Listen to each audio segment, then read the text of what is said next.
Look at any medieval castle today and you see power, maybe a little romance, but here's what you don't see: the decades it took to build them. We're talking primitive tools, basic rope and pulley systems, and thousands of workers who died doing it. Falls from scaffolding, walls collapsing mid-construction, disease spreading through work camps, pure exhaustion. Every stone in these massive structures cost someone their health, sometimes their life. So, let's talk about what actually went into building these things: the sweat, the blood, and the surprisingly clever ways they figured out how to stack stones higher than anyone thought possible. If these help you fall asleep, hit subscribe. What time is it where you are? Drop a comment. Last week, someone from Texas said they listen at 2 a.m. when they can't sleep. Whatever works. Okay, tonight it's medieval castle building. But before we go anywhere, get cozy. Like, actually cozy. Pillows good? Blanket situation handled? Perfect. Trust me on this one. Your eyes snap open to darkness. For a moment, you're disoriented. Where are you? Then it comes back. You're in one of the wooden barracks at the edge of the castle construction site, your body aching on the hard plank floor where you slept, shoulder to shoulder with dozens of other workers. The smell hits you. Unwashed bodies, mud, smoke from last night's fires. Through the cracks in the walls, you can see it's not quite dawn. Good. The foreman won't be shouting for another few minutes. Every joint in your body protests as you sit up. Your hands are covered in blisters that never fully heal, your back a landscape of pain from yesterday's labour, and today will be no different. Another day of hauling, lifting, digging, another day of risking your life for a lord you'll never meet. Building a castle you'll never live in, not like your soft bed right now, where the biggest danger is sleeping through your alarm. Your name is William, and you're a journeyman mason, not yet a master. That dream seems impossibly distant, but not a common labourer either. You've spent 7 years as an apprentice, learning the craft stone by stone, and now you're good enough with chisel and mallet to be trusted with actual work. Not the fancy stuff yet, but someday. The barracks door creaks open, letting in a blast of cold morning air that makes everyone groan. It's Geoffrey, the foreman's assistant. Up everyone up, Master Hugh wants everyone at the site before sunrise. Beside you, Thomas rolls over with a groan. What's the rush? The bloody castle's already taken 3 years. Another hour won't matter. Geoffrey snorts. Tell that to Master Hugh. The king's coming in a fortnight to see progress. Now move. The king. That explains it. 3 years of backbreaking work, and they were still digging foundations for the main keep. King Edward wasn't known for his patience. You pull on your rough wool tunic, already stiff with yesterday's sweat and dust. Your leather boots are still damp from standing in mud all day. Breakfast is a chunk of dark bread and a swig of watery ale from the communal jug, luxury compared to what the labourers get. At least the skilled workers were worth feeding properly. The sky is just beginning to lighten as you trudge toward the massive construction site. Even in the dim light, it's an impressive sight. The outer curtain wall is already taking shape, a massive stone ring rising from the hillside. Ditches for the foundations of the main keep have been dug deep into the earth, and wooden scaffolding rises against the sections of wall already complete. At the centre of the whirlwind stands Master Hugh, the master mason. You can't help but admire him. In his 50s now, he's been building castles since he was younger than you. He designed this entire massive structure without a single drawing. It all exists in his head, a complete three-dimensional model that he somehow translates into reality through shouted orders and hand gestures. William, get over here. You jog over, trying not to wince as your aching muscles protest. Yes, Master Hugh? The master mason is standing with a man you don't recognize, expensively dressed with the soft hands of someone who's never worked a day in his life. The clerk of works, probably, here to count pennies and complain about expenses. William, this is Lord Robert, the King's representative. He needs to understand why the keep foundations are taking so long. You explain it to him. You've got a clearer head for words than I do. This is unexpected. You swallow hard, suddenly aware of your filthy clothes and unwashed state. My lord, the reason is the depth. We've had to go down 30 feet in places to find bedrock. Lord Robert frowns. 30 feet? That seems excessive. You try not to sound defensive. The castle needs to stand for centuries, my lord. If we build on unstable ground, the walls will crack within a generation, and there's the matter of undermining. Undermining? A siege tactic, my lord. Enemy sappers dig tunnels beneath the walls to collapse them. Deep foundations make that nearly impossible. Master Hugh nods approvingly. The lad knows his business. We build once, we build right. The king wants a castle that will last 500 years. Lord Robert doesn't look convinced, but he nods. Very well, carry on. As he walks away, Master Hugh claps you on the shoulder. Well handled, boy. Now get to your team. We're setting cornerstone layouts for the Great Hall today. The morning passes in a blur of activity. Your job today is marking out where the massive foundation stones will go for one section of the keep. It's precise work. Each stone must be perfectly aligned with the others, and the whole must be perfectly level. One mistake now will mean a leaning wall later, or worse, a collapse that could kill dozens. The sun is high when you hear the shouting, then screams. You look up from your work to see a cloud of dust rising from the eastern foundation trench. People are running toward it, others running away. Cave in, someone yells. The east trench collapsed. Your stomach drops.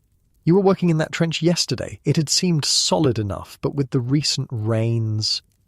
You sprint toward the dust cloud, along with every other worker within earshot. When you reach the trench, the scene is chaos. A section of the 30-foot wall has given way, burying at least 3 men beneath tons of soil and rock. Get diggers now. Master Hugh is already there, organising the rescue. Carefully, if there's anyone alive under there, we don't want to stab them with a shovel. Men grab whatever tools are at hand, shovels, hands, even wooden bowls, and start digging frantically. You join them, scooping away soil with your bare hands. The dirt is heavy and wet, clinging to everything. Minutes pass, then an hour. Your fingers are bleeding from scraping against hidden rocks, but you keep digging. Here I found something. A labourer a few feet away has uncovered a hand, still twitching. The rescue redoubles its efforts, now focused on this one spot. Gradually, you uncover a face. It's Francis, one of the foundation diggers. Somehow, a fallen beam has created a small pocket of air that kept him from being crushed completely. When you finally pull him free, he's gasping, but alive. His legs are badly broken and he'll never work construction again, but he's alive. The other 2 men aren't so lucky. Their bodies are recovered as the day wears on, crushed beyond recognition. Master Hugh orders work to halt for the rest of the day, partly out of respect, partly because the ground needs to be shored up before anyone else goes down there. As the sun sets, the priest from the nearby village comes to say words over the dead. Later, around the fire, the mood is sombre. Death is no stranger to a castle construction site, but it never gets easier. You're sharing a jug of ale with some of the other masons when Master Hugh sits down beside you. "You did well today, William," he says quietly. "We lost 2 men and saved 1. Could have been worse." He takes a long drink. This is the part they don't tell you about when you're an apprentice. The lives it costs to build something that lasts. You nod, not sure what to say. "I've been watching you," he continues. "You've got an eye for the stone. You can see the shapes hiding inside it. Not everyone can do that. Thank you, Master." I'm getting old, William. My eyes aren't what they were. I need someone who can check my work, make sure I'm not missing anything. Your heart speeds up. This is as close to a compliment as the gruff master mason ever gives. I'd be honoured, you say. Don't be honoured yet? It means twice the work and none of the credit. He smiles slightly, but it also means you'll learn things only a master mason knows, things you can't learn any other way.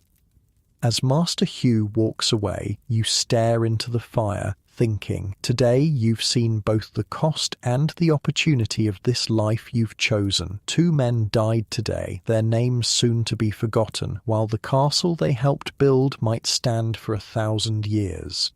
And you've been offered a chance to learn the deepest secrets of your craft, to someday perhaps become a master mason yourself. Sleep doesn't come easily that night. The faces of the dead men float before your eyes in the darkness. The wooden barracks creak and settle around you, filled with the snores and occasional cries of exhausted men. Tomorrow the work begins again. The foundations must be dug, the stones must be laid. The castle will rise regardless of the cost. As you finally drift towards sleep, you wonder what future eyes will see when they look upon the finished castle. Will they see the grandeur, the power, the artistry, or will they sense the blood and sweat and lives that went into each stone? Will they know that every castle, no matter how majestic, is built on sacrifice? Just before consciousness fades completely, your mind makes one final connection. The foundation stones you're laying now will never be seen once the castle is complete. They'll be buried, hidden, forgotten, but without them nothing else could stand. Like the nameless workers who die building these stone giants, the true foundation remains invisible to history. In your dreams, you're standing on the completed castle walls, looking out over a kingdom, but the stones beneath your feet whisper the names of those who died to put them there. Dawn arrives with thin fingers of light stretching across the construction site. It rained during the night, turning the already treacherous ground into a sucking, clinging nightmare. You're back at the Eastern Trench, the same one that collapsed yesterday, killing 2 men. Overnight, the carpenters have installed wooden bracing to shore up the walls, but the sight still makes your stomach clench. Master Hugh stands at the edge, peering down with narrowed eyes. The king wants it deeper, he says without looking at you. You can't hide your surprise. Deeper? We're already 30 feet down in places. King wants it impregnable, says the French have developed new undermining techniques. He spits into the mud. So we dig deeper, down to bedrock everywhere, not just at the stress points. A murmur runs through the gathered workers. Deeper means more danger, more collapses, more deaths, but nobody speaks up. What the king wants, the king gets. William, Master Hugh turns to you. I'm putting you in charge of this section. Pick 20 men, get them down there and shore up as you go. I want solid oak bracing every 3 feet, no exceptions. Your chest tightens. This is an opportunity, more responsibility than you've ever had, but it's also a death sentence if anything goes wrong. Yes, Master Hugh. As the Master Mason walks away, Thomas sidles up beside you. Congratulations, he's just made you the most hated man on the site. How's that? Someone dies down there now. It's on your head. You swallow hard, knowing he's right. Then we make sure nobody dies. Picking the team is your first challenge. You need strong men, but also careful ones, smart enough to spot danger, brave enough to face it, not the drunk ones, not the reckless ones. You settle on a mix of experienced diggers and a few younger, stronger labourers. Gervais, a burly Frenchman who's been digging castle foundations for 20 years, becomes your right hand. We use triangular bracing, he suggests in his thick accent. Stronger than square, distributes the weight better. You nod, grateful for his experience. Show the carpenters what you need. By mid-morning, your team is 30 feet underground, scraping away at the wet clay. The trench is now 15 feet wide and will eventually be filled with rough stone, mortar and rubble to create a foundation that could support the massive weight of a stone keep. The wooden bracing creaks ominously as you work, the only sound besides grunting and the scrape of shovels. The air down here is thick and heavy, hard to breathe. Sweat pours off everyone despite the cool temperature. Every now and then, a chunk of earth breaks loose from the wall and plummets down, causing everyone to flinch. Each time you imagine yesterday's collapse happening again. Tons of soil and rock crashing down, burying men alive. "Hit something," calls a voice from the far end of the trench. You slosh through ankle-deep muddy water to investigate. Digging in a deep corner, one of the labourers has uncovered something white. At first, you think it's a rock, but as more earth is cleared away, you realise it's a skull, human. "Old burial ground," says Gervais with a shrug. "Happens all the time. Dig anywhere deep enough, you find the dead." The young labourer who found it looks terrified. "It's bad luck, sir, disturbing the dead." You sigh.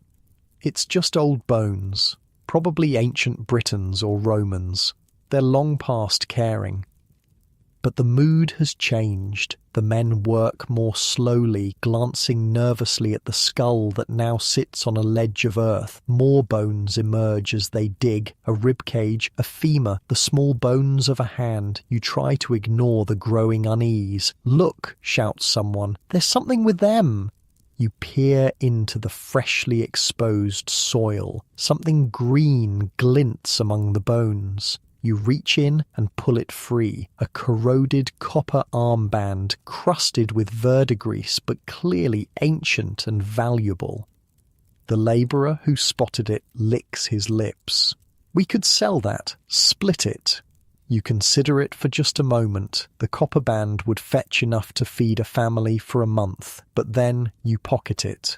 This goes to Master Hugh. He'll give it to the king's representative. It was found on the king's land.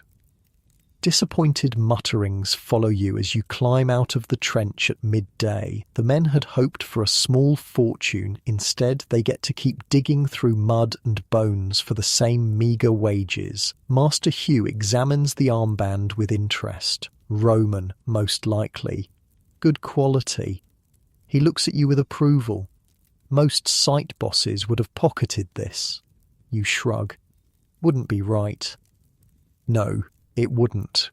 He tucks the band into his own pouch. But it also wouldn't be the first time. I chose well with you, William. After a quick meal of bread and salt pork, you're back in the trench. The afternoon brings a new problem.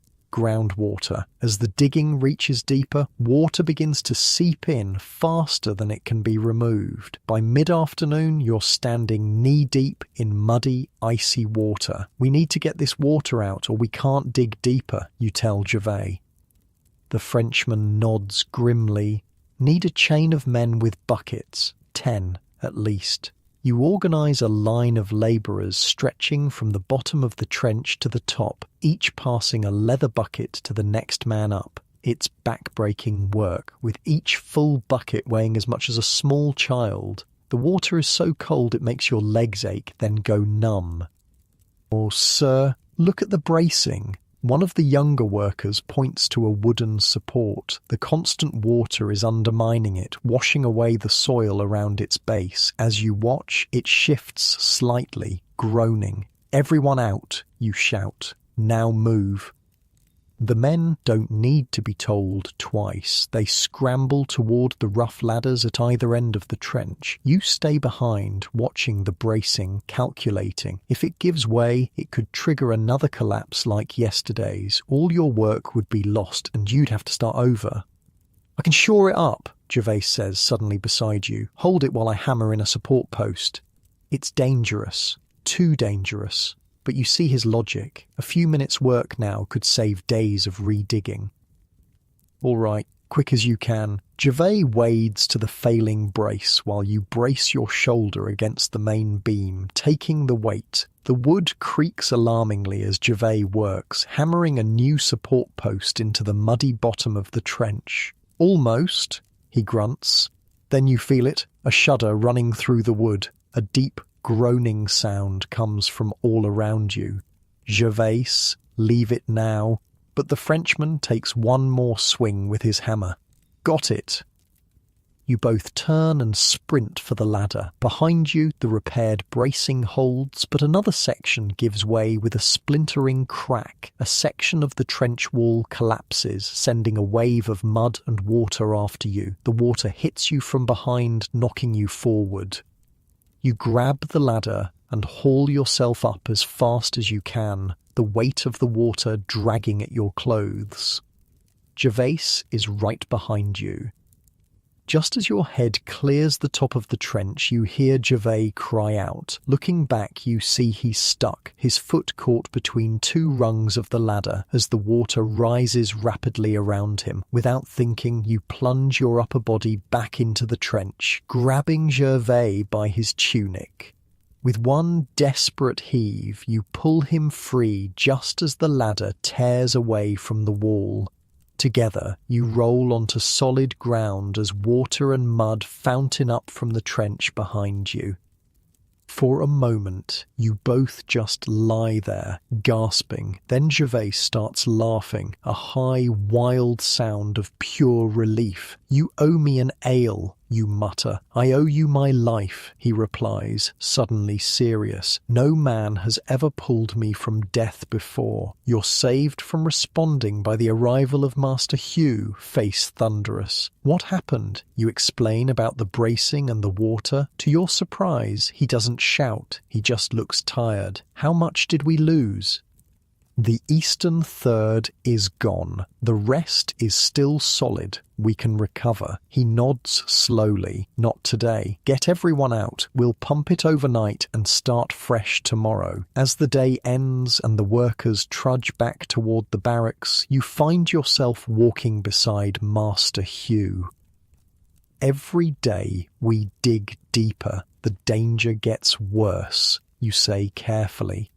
"Yes." "Is it worth it? The extra depth?" Master Hugh is quiet for a long moment. "Know what they call a castle with weak foundations, William?" "Or what?" "A tomb." He stops, facing you. "Everything we build stands on what we're doing now. Cut corners on the foundation, the whole thing fails. Maybe not today, maybe not for 50 years, but eventually. But the men will die whether we build it right or wrong.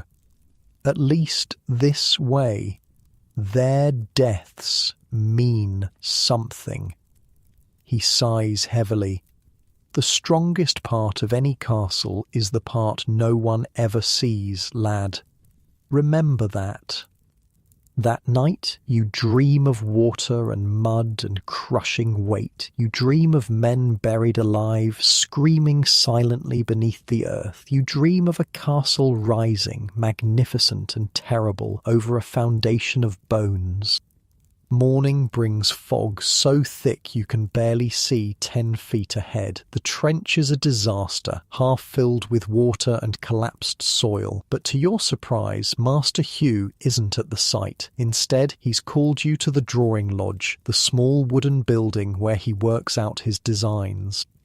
Inside, the master mason is on his knees on a huge plaster floor. He's drawing directly on the floor with charcoal, creating full-size templates of complex stone shapes, arch segments, window tracery, vault ribs. The precision is astonishing. "Ah, William, good." He stands, wiping his hands on his apron. "I've been thinking about our foundation problem." He leads you to a table covered with pieces of parchment, rare and expensive, showing how important this is. On them are rough sketches of what looks like wooden platforms. "Grillage," Master Hugh explains. "We drive oak piles into the wet ground, then build a wooden platform on top. Spreads the weight, gives us a stable base even in mud." You study the drawings, understanding dawning. so we don't need to go all the way to bedrock. Exactly. The Romans used it. I saw it in France 20 years ago. He taps the parchment. We can cut the digging time in half. Fewer men in danger. The relief hits you like a physical force. That's brilliant. Master Hugh shrugs. It's experience, not brilliance. I've buried enough men to last a lifetime. He fixes you with a steady gaze. You're the same, aren't you? You care about the men. You nod, not trusting yourself to speak. Good. Never lose that. But also never forget what we're building here. He sweeps his arm toward the window where the construction site lies shrouded in fog. This castle will stand for 1,000 years. It will shelter generations. It will stop armies and save lives. Everything we do, every risk, every death serves that purpose. He rolls up the parchment and hands it to you. Take this to the head carpenter. I want pile driving to start by noon. The next days pass in a blur of activity. The new foundation method works better than anyone hoped. Oak trunks are sharpened at one end and driven deep into the earth with a ram, a massive weight raised and dropped by teams of men pulling on ropes. The noise is tremendous, a constant rhythmic booming that echoes across the valley. On the 5th day, Lord Robert returns with several finely dressed nobles in tow. They stand at the edge of the foundation pit, watching the work with expressions ranging from fascination to disgust. Impressive progress, Lord Robert admits to Master Hugh, though it seems a crude method. All building is crude, my lord, Master Hugh replies. We just dress it up afterward. Lord Robert beckons you over. This is the young mason you mentioned, the one with the eye for stone? Master Hugh nods. William, he's been invaluable. Lord Robert studies you like you're a horse he's considering buying. The king is bringing his own master masons when he comes, men from France and Italy. They'll want to inspect everything. Your stomach tightens. Foreign master masons, with their advanced techniques and formal training. They'll find fault with everything. We'll be ready, Master Hugh says confidently. After the nobles leave, you can't hide your anxiety. Foreign masters will laugh at our methods, oak piles instead of solid bedrock. They'll call it peasant work. Master Hugh laughs. Those foreign masters learned everything they know from studying Roman ruins, the same ruins I studied. They dress it up with fancy words and act superior, but their castles don't stand any longer than ours. His confidence eases your worry somewhat, but you spend the next days checking and rechecking every detail of the foundation work, every pile driven, every joint in the wooden grillage, every stone laid in the first course of the foundation. On the morning of the king's visit, you're up before dawn, making one last inspection. The foundation trenches are now filled with a solid mass of stone and mortar, rising just above ground level. The oak piles are completely hidden, their work done. Now comes the visible part of the castle, the part people will actually see. Looks good. Master Hugh appears beside you, surveying the work. The king will be pleased if he understands what he's looking at. Oh, he understands. King Edward has built more castles than you've had hot meals. Master Hugh claps you on the shoulder. You've done well, William. Whatever the foreign masters say, as the sun breaks over the horizon, gilding the construction site with golden light, you feel a moment of pride so intense it's almost painful. This foundation, this hidden, crucial part of the castle that no one will ever see, bears your mark now. Your skill, your care, your blood and sweat are built into it. You know the work ahead will be just as dangerous. Men will still die raising the walls, building the towers, constructing the keep. But for now, in this moment, you've completed one vital stage of the journey. The foundation is laid. The castle can rise. Come on, says Master Hugh. The king won't wait, and we have walls to build. King Edward's visit passes in a blur of ceremony and tension. The foreign master masons inspect every inch of the foundation work, muttering to each other in French and Italian. They find little to criticise, though they seem determined to try. Master Hugh stands proudly by his work, refusing to be intimidated. You watch from a distance, still too low in rank to be formally presented to the king. When the royal party finally departs, a collective exhale ripples through the entire construction site. That night, Master Hugh orders extra ale for everyone. It's the closest thing to a celebration you've seen since work began. To solid foundations, he toasts, raising his wooden cup. Now the real work begins. The next morning dawns crisp and clear. The construction site, normally chaotic, seems to vibrate with renewed purpose. With the foundations complete, the walls can now begin to rise, and that means a dramatic change in who does what. William, Master Hugh's voice cuts through the morning clamour. I need you. You find him surrounded by an assortment of men you've never seen before, or at least never noticed. They're better dressed than the common labourers, with the confident bearing of skilled craftsmen. These are the stonemasons, Master Hugh explains. They've been working off-site until now, preparing the facing stones. You'll be working with them from now on. You nod, trying not to show your excitement. This is a significant step up, from foundation work to actual masonry. Master Hugh introduces you around. There's Edgar, the head of the Freemasons who handle the fine decorative work. Robert, leader of the rough masons who build the main walls. Simon, master of the quarrymen who cut the stone from the earth. Each man has his own team, his own methods, his own pride. I'm putting William in charge of coordination, Master Hugh tells them. He'll ensure you get the right stones in the right places at the right time. The stonemasons eye you sceptically. You're young for such responsibility, but Master Hugh's word is law on the construction site. They nod grudging acceptance. Also, Master Hugh continues, he'll be learning from each of you. Consider him my eyes and ears. Teach him well.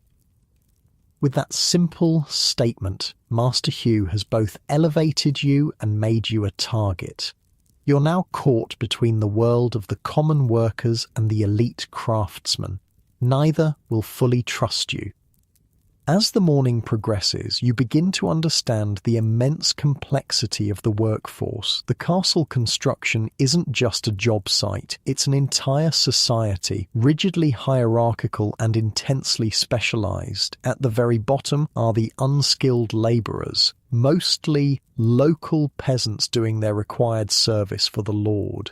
They dig, carry, haul, push, and lift from dawn to dusk for meagre pay and even more meagre food. Just above them are the semi-skilled workers, the mortar mixers, scaffold builders and assistants to the craftsmen. They earn a bit more and generally suffer less abuse. Then come the true craftsmen, the stonemasons, carpenters, blacksmiths and other specialists. They are the aristocracy of the workforce, commanding respect and relatively good pay. And above them all stands Master Hugh, who answers only to the king's representative. Your new position gives you a unique perspective on this complex human machinery. You move between all levels, from the mortar pit to the master mason's lodge. You see how each group views the others. Lazy bastards, mutters Thomas, a mortar mixer, when you tell him the stonemasons need more lime mortar for the facing stones. They work half as hard as us for twice the pay. Later, you hear the reverse from Robert the rough mason. These labourers are useless, can't tell a trowel from their own pricks. If I had decent help, we'd be twice as far along. The social divisions extend beyond work. The entire temporary town that sprung up around the castle construction is segregated by rank. The labourers live in crude shelters or sleep in the open when weather permits. The semi-skilled have their simple barracks. The master craftsmen rate individual huts. and Master Hugh has a proper wooden house.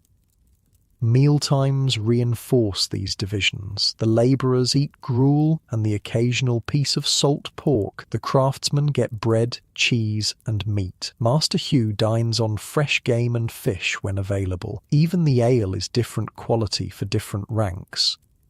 The injustice of it all strikes you as you move between these worlds, but it's the way things have always been, and if you're honest, you enjoy your new privileges: better food, a corner of the barracks with slightly more privacy, and the respect that comes with your position. One afternoon, you're checking the work on the west wall when you notice a group of labourers struggling with a massive oak beam. It's meant to support a section of scaffolding, but they can't quite manoeuvre it into place. "Hold it steady," you call, moving to help. Together, you manage to lift the beam into position. The labourers look at you with surprise. Craftsmen rarely dirty their hands helping labourers. "Thanks," says one, a skinny youth with a shock of red hair. "Most masters would have just shouted at us." "I'm not a master yet," you reply, "and I was hauling beams like this last month." The redhead grins. "I'm what? Been here 2 months, hoping to learn a trade, but they keep me on hauling." You study him. He's thin but wiry, with intelligent eyes. "You want to learn masonry?" "Anything's better than carrying wood till my back breaks." You make a split-second decision. "Come find me tomorrow morning. I'll see if I can get you assigned to the mortar mixers." It's a start. Watt's face lights up. "Really? You'd do that?" You shrug. Everyone starts somewhere. The next day, true to your word, you speak to the head mortar mixer and get Watt reassigned. It's a small thing, but it feels good to help someone else rise a little in the hierarchy, just as Master Hugh helped you. As summer turns to autumn, the castle walls begin to rise visibly. The outer curtain wall is now chest-high in most places. The inner wall foundations are complete. The keep is beginning to take shape. The site has transformed from a muddy pit into something recognisably castle-like. But with this progress comes new dangers. One chilly morning, you're checking the quality of a newly delivered batch of facing stones when you hear a woman's voice, a rarity on the construction site. "Please, I need to speak with the master builder." You turn to see a young woman, obviously pregnant, confronting the site guard. Her clothes are poor but clean, her face lined with worry. "Master's not seeing nobody today," the guard says gruffly. "Got important work." "It's about my husband," she persists. "Jacob the carpenter. He didn't come home last night." You know Jacob slightly, a skilled scaffold builder who's been working on the upper levels of the curtain wall, a good man from what you've heard. "I'll help her," you tell the guard, who looks relieved to be rid of the problem. You lead the woman to a quieter spot. "I'm William, assistant to Master Hugh. Tell me what happened." "Jacob always comes home, no matter how late," she says, one hand resting on her swollen belly. "Last night he didn't. I waited all night. Something's wrong, I know it." Your first thought is that Jacob might have gone drinking and passed out somewhere. It wouldn't be the first time a worker disappeared for a night. But the woman's certainty gives you pause. "When did you last see him?" "Yesterday morning, before work. He was helping build scaffolding on the north wall." The north wall, where they've been working at height, raising the wall to nearly 20 feet in some sections. A cold feeling settles in your stomach. "Wait here," you tell her. "I'll find out what happened." You head straight to the north wall, where work is already underway for the day. The scaffolding rises precariously, wooden planks creating narrow walkways for the masons. You scan the workers but don't see Jacob. "I'm looking for Jacob the carpenter," you tell the foreman in charge of this section. "His wife's here, says he didn't come home." The foreman's face darkens. "You haven't heard then?" "Heard what?" "There was an accident last night. Late. They were working by torchlight to finish the scaffolding. He points up to a section where the planking looks newer than the rest. A board broke. Jacob fell. Your throat tightens. How bad? Bad enough? They took him to the hospital tent.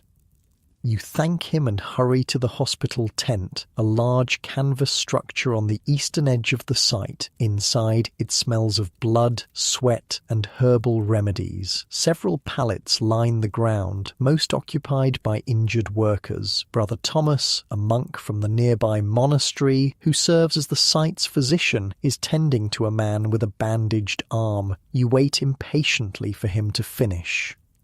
I'm looking for Jacob the carpenter, you say when he turns to you. Fell from the scaffolding last night. Brother Thomas's expression tells you everything before he speaks. I'm sorry, he died an hour before dawn. Internal bleeding, I think. Nothing I could do. His wife is here, pregnant with their child. The monk sighs heavily. Bring her. She should see him before they bury him. Walking back to get Jacob's wife is one of the hardest things you've ever done. Looking into her hopeful face and destroying that hope with a few words is even harder.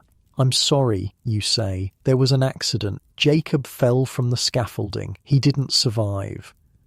She doesn't cry, doesn't scream, just places both hands on her belly and stares at you as if you're speaking a foreign language.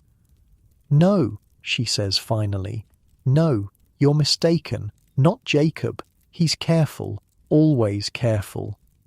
I'm so sorry, you repeat helplessly. You walk her to the hospital tent, watch as she kneels beside her husband's body. Only then does she break, collapsing over him with harsh, tearing sobs that seem to come from some primal place beyond conscious thought. Brother Thomas leads her away eventually. You learn later that Master Hugh has arranged for her to receive Jacob's full wages for the month, plus a small pension, unusual generosity for a construction death. She'll need it for the child, Master Hugh says when you thank him. We're not monsters, William, whatever the peasants think. We look after our own. But Jacob's death leaves a mark on you. It's different from the foundation collapse somehow. Those men were faceless to you. Tragic deaths, but abstract. Jacob was someone you knew, if only slightly. Someone with a name, a pregnant wife, a future that will now never happen. That night, you can't sleep. You slip out of the barracks and walk to the construction site, eerily silent under a half moon. The castle walls rise like the bones of some massive beast, all sharp angles and deep shadows. Couldn't sleep either. You spin around, startled to find Master Hugh sitting on a stack of stone blocks, a jug of wine beside him. No, Master. You hesitate, then ask the question that's been haunting you. How do you bear it? All the deaths?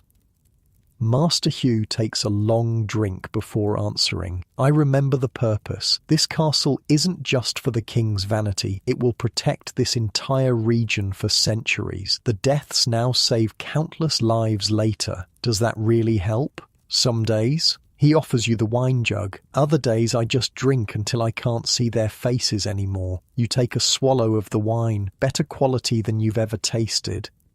Jacob wasn't the first, Master Hugh continues. Won't be the last. Every castle costs lives, William. The stones demand blood. It's always been so. You stare up at the unfinished walls, thinking of all the castles you've seen in your life. Had each one been built on sacrifice like this? How many nameless workers died so that lords and ladies could live in stone fortresses?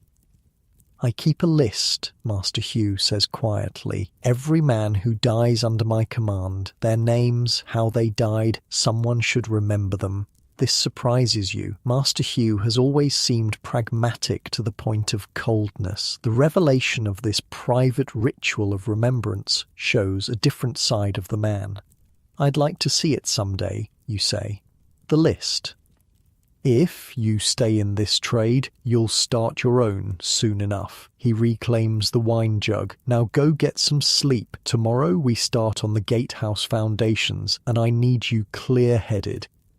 The next weeks blur together in a haze of constant activity. The workforce swells as more specialised craftsmen arrive. Blacksmiths to forge iron fittings, lead workers for the roofing, carpenters for the interior structures. The temporary town around the castle grows accordingly, sprouting new buildings almost daily. You find yourself acting more as Master Hugh's deputy than just his assistant. He trusts you to oversee entire sections of the work while he focuses on planning the next stages. You move constantly between different teams, solving problems, smoothing conflicts, ensuring the complex dance of construction continues without pause. The weather turns colder. The first snowflakes appear, sending a ripple of concern through the site. Winter will soon halt most of the stonework as mortar can't set properly in freezing temperatures. There's a push to complete as much as possible before the real cold sets in. The pressure leads to longer hours and more accidents. A labourer loses 2 fingers to a dropped stone. A carpenter falls and breaks his leg. A blacksmith is badly burned when his forge spits hot metal. Through it all, the castle continues to rise. One evening, as darkness falls and the workers begin to drift toward the temporary town, Master Hugh calls you to the drawing lodge. Inside, the plaster floor is covered with new designs, detailed plans for the great hall that will sit inside the keep. "What do you think?" he asks, gesturing to the drawings. You study them carefully. The hall is magnificent, high-ceilinged with elegant windows and a massive fireplace, but something strikes you as odd about the support structure. The roof beams, you say hesitantly. They seem too widely spaced for the span. Master Hugh smiles like a proud father. "Good eye. I was testing you." He points to another drawing. "This is the actual plan. Closer spacing, additional supports here and here. Why test me on this?" "Because I'm old, William, and getting older." He straightens with a grimace, rubbing his lower back. "This castle will take at least 10 more years to complete. I won't see it finished. Don't say that. It's truth, not pessimism." He fixes you with a steady gaze. "I'm training you to take my place when the time comes." The statement leaves you speechless. To become a master mason is your dream, but you'd expected it to take decades more of learning and practice. "I'm not ready," you finally manage. "Not yet, but you will be." Master Hugh rolls up the parchment drawings. You have the eye, the mind, and the heart for it. The rest is just experience, and I intend to give you as much of that as I can before I'm too decrepit to climb these walls. As you leave the drawing lodge, a sense of both pride and terror fills you. The responsibility of becoming Master Hugh's successor is enormous. Lives will depend on your decisions, your calculations, your understanding of stone and stress and weight. But there's pride too. Pride that Master Hugh sees something in you worth nurturing, worth trusting with his life's greatest work. You look up at the castle walls, now looming dark against the night sky. So much has happened since that first day when you arrived as a simple journeyman. You've seen death and ingenuity, cruelty and kindness. You've begun to understand the true cost of these stone giants, not just in gold, but in blood and sweat and lives. And you've risen with the walls, gaining responsibility and knowledge with each course of stone. The castle has shaped you as surely as you've helped shape it. Tomorrow brings new challenges, the gatehouse, the great hall, the towers, winter weather, but tonight, under the cold stars, you allow yourself a moment of quiet pride. You're part of something that will outlive you by centuries, something that will stand as a testament to human skill and determination long after your name is forgotten, a legacy written in stone. Winter descends on the castle site with brutal efficiency. The first real snow falls in late November, putting an immediate halt to all masonry work. Mortar won't set in freezing temperatures, a fact of nature that no king's command can override. Most of the masons and skilled craftsmen depart for the winter months, heading home to their families or seeking indoor work in nearby towns. But the castle construction doesn't stop entirely, it merely changes form. Most people think building stops in winter, Master Hugh tells you as you trudge through knee-deep snow toward the quarry. The fools, winter is when we prepare for spring. The quarry lies 3 miles from the castle site, a massive gash torn into the hillside. Even in winter it's a hive of activity. Men in heavy furs swing picks and hammers, breaking apart the exposed stone face. Others use iron wedges and sledges to split the larger chunks into manageable blocks. The sound is deafening, a constant rhythmic clanging that echoes off the quarry walls. "Simon," Master Hugh calls to the quarry master. "How goes it?" Simon is a barrel-chested man with arms like tree trunks and a beard that reaches almost to his waist. His face is permanently etched with stone dust, giving him a ghostly appearance. "Slow but steady," he replies, clasping Master Hugh's arm in greeting. "The cold makes the stone harder to work, but it also makes it cleaner when it splits." You've never seen the quarrying process up close before. It's fascinating and terrifying at once. Men dangle on ropes down the sheer quarry face, hammering in wedges at seemingly random intervals. Others work at ground level, using long iron bars as levers to pry loose sections that have been split.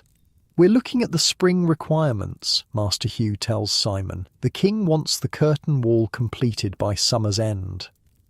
Simon snorts. "The king wants the moon on a platter too, I'd wager, but I'll do what I can." He turns to you. "Your apprentice, my successor, perhaps," Master Hugh says, surprising you with this public acknowledgement. "William needs to understand every part of the process, especially the parts most masters never see." "Well then, young William, let me show you how we pull stone from the earth." For the next several hours, Simon leads you through the quarry, explaining every stage of the process. You learn how they identify the best stone veins, how they use the natural faults and bedding planes to minimize work, how they mark each block for its intended purpose. "The stone tells us what it wants to be," Simon says, running his hand lovingly over a freshly split block. "This one has fine grain with no flaws. It'll be a facing stone, perhaps even carved work. That one there," he points to a rougher block, "has good strength but poor surface. It'll go inside a wall where no one sees it." The respect Simon shows for his material reminds you of Master Hugh's reverence for his craft. These aren't just men doing jobs, they're almost priests of their vocations. "How many stones does the castle need?" you ask, trying to grasp the scale. Simon laughs. "Thousands upon thousands. I've been quarrying for this castle for 3 years. Might be another 5 before we're done."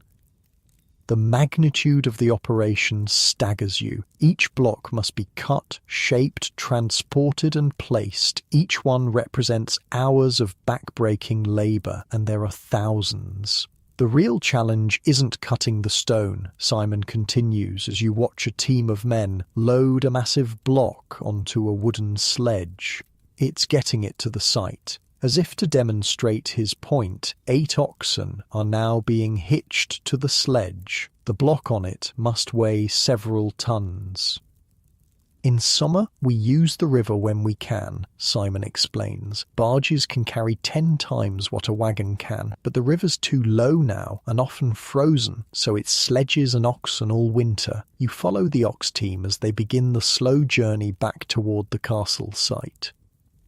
On the snow, the sledge moves relatively easily, but progress is still painfully slow.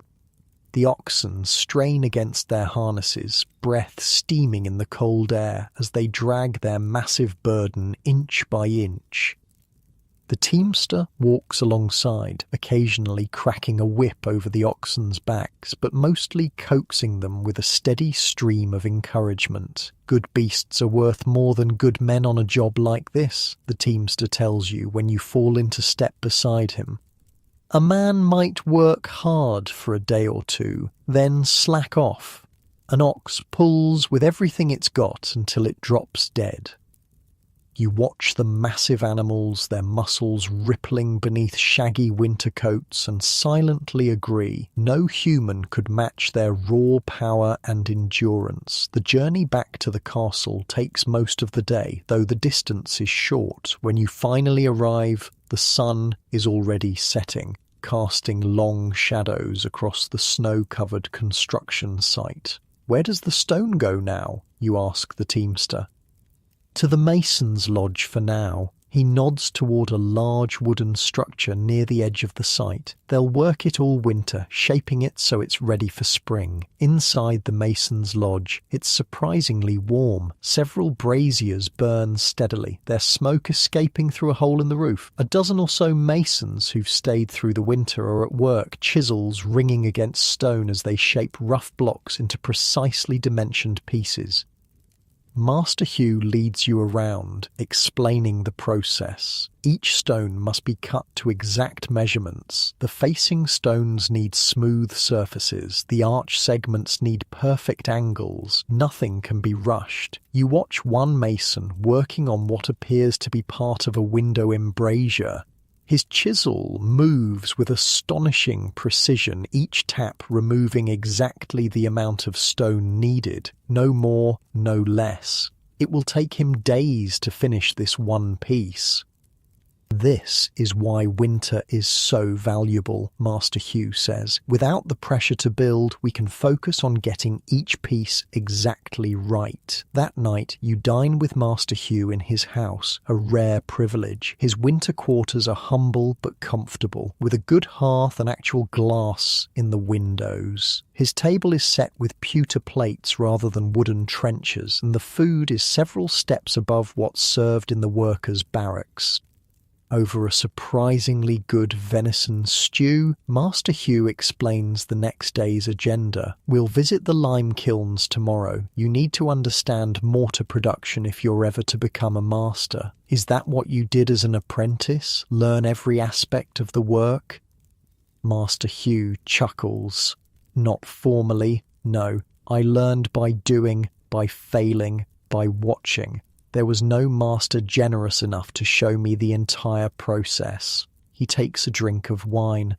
"That's why I'm showing you, so you don't have to make all the mistakes I did." The next morning dawns brutally cold. The breath freezes in your beard as you walk beside Master Hugh toward the lime kilns, located a mile from the main site. Even before you can see them, you can smell the kilns, an acrid burning odour that makes your eyes water and your throat constrict. Then you hear them, a low, constant roaring like some beast breathing fire. When you crest the hill, the kiln complex comes into view. 3 large stone structures shaped like truncated cones belch smoke into the winter sky. Men scurry around them like ants around a disturbed nest, feeding fuel into the fires, monitoring temperatures, loading fresh limestone, and removing processed quicklime. "Impressive, isn't it?" Master Hugh says.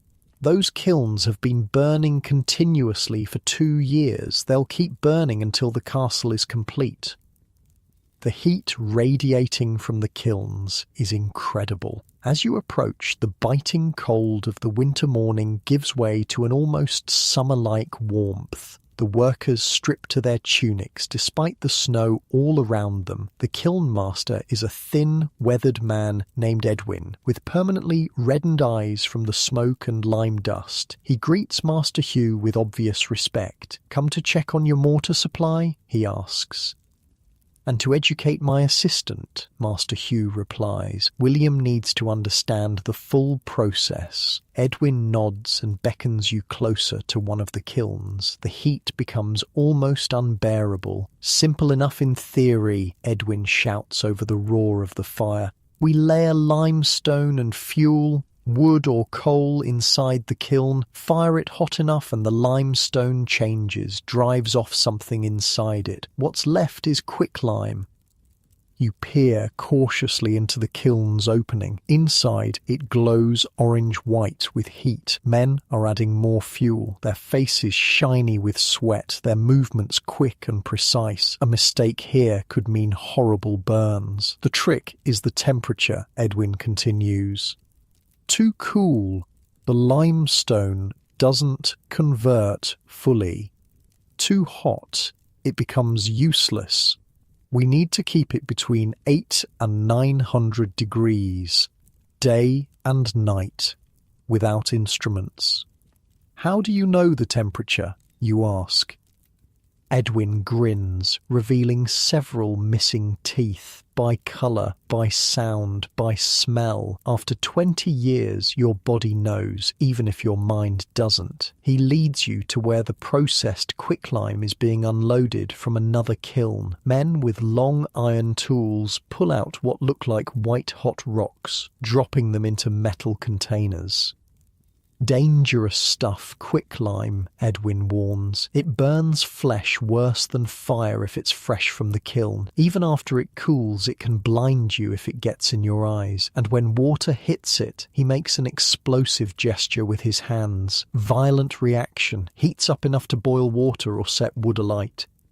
You watch as other workers carefully add water to cooled quicklime in a slaking pit, causing it to hiss and steam dramatically. The resulting paste, slaked lime, will form the basis of the mortar that will hold the castle together. We mix it with sand and water to make mortar, Edwin explains. Different ratios for different uses. Foundations need stronger stuff than what we use between facing stones. By the time you leave the lime kilns, your clothes reek of smoke and caustic lime dust. Your throat is raw from the fumes, but you've gained a new appreciation for the complex chemistry that goes into making the castle's mortar. How does one become a kiln master? You ask Master Hugh as you walk back toward the main site. Slowly and painfully, he replies. Most kiln workers start as fuel carriers, then graduate to stokers. Only the most observant and careful ever get to manage a kiln. He glances at you. It's not a path I'd recommend. Most don't live past 40. The fumes destroy the lungs. You think of Edwin's reddened eyes and raspy voice. How many years does he have left? Every part of castle building demands sacrifice, Master Hugh says, as if reading your thoughts. The quarryman's backs, the kiln worker's lungs, the mason's hands, we all give something of ourselves to the stone. The following weeks are an education unlike any you've received before. Master Hugh takes you to every part of the vast supply network that feeds the castle construction.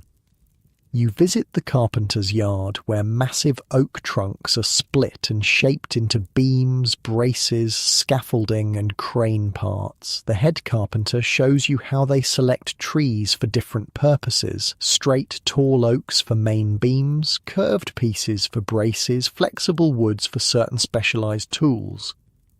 You tour the blacksmith's forge, where iron is heated and hammered into thousands of nails, hinges, brackets and tools. The headsmith, a giant of a man named Oswald, demonstrates how they recycle broken tools, melting them down and reforming them rather than wasting precious iron. You visit the rope makers who twist hemp fibers into the essential cordage that powers every lifting device on the site. They show you how different thicknesses and weaving patterns create ropes for different purposes, some optimized for strength, others for flexibility. Each visit reveals a new facet of the vast operation. Each expert shares knowledge that's been accumulated over generations of specialized work, and slowly you begin to understand the incredible complexity of the castle's supply chain.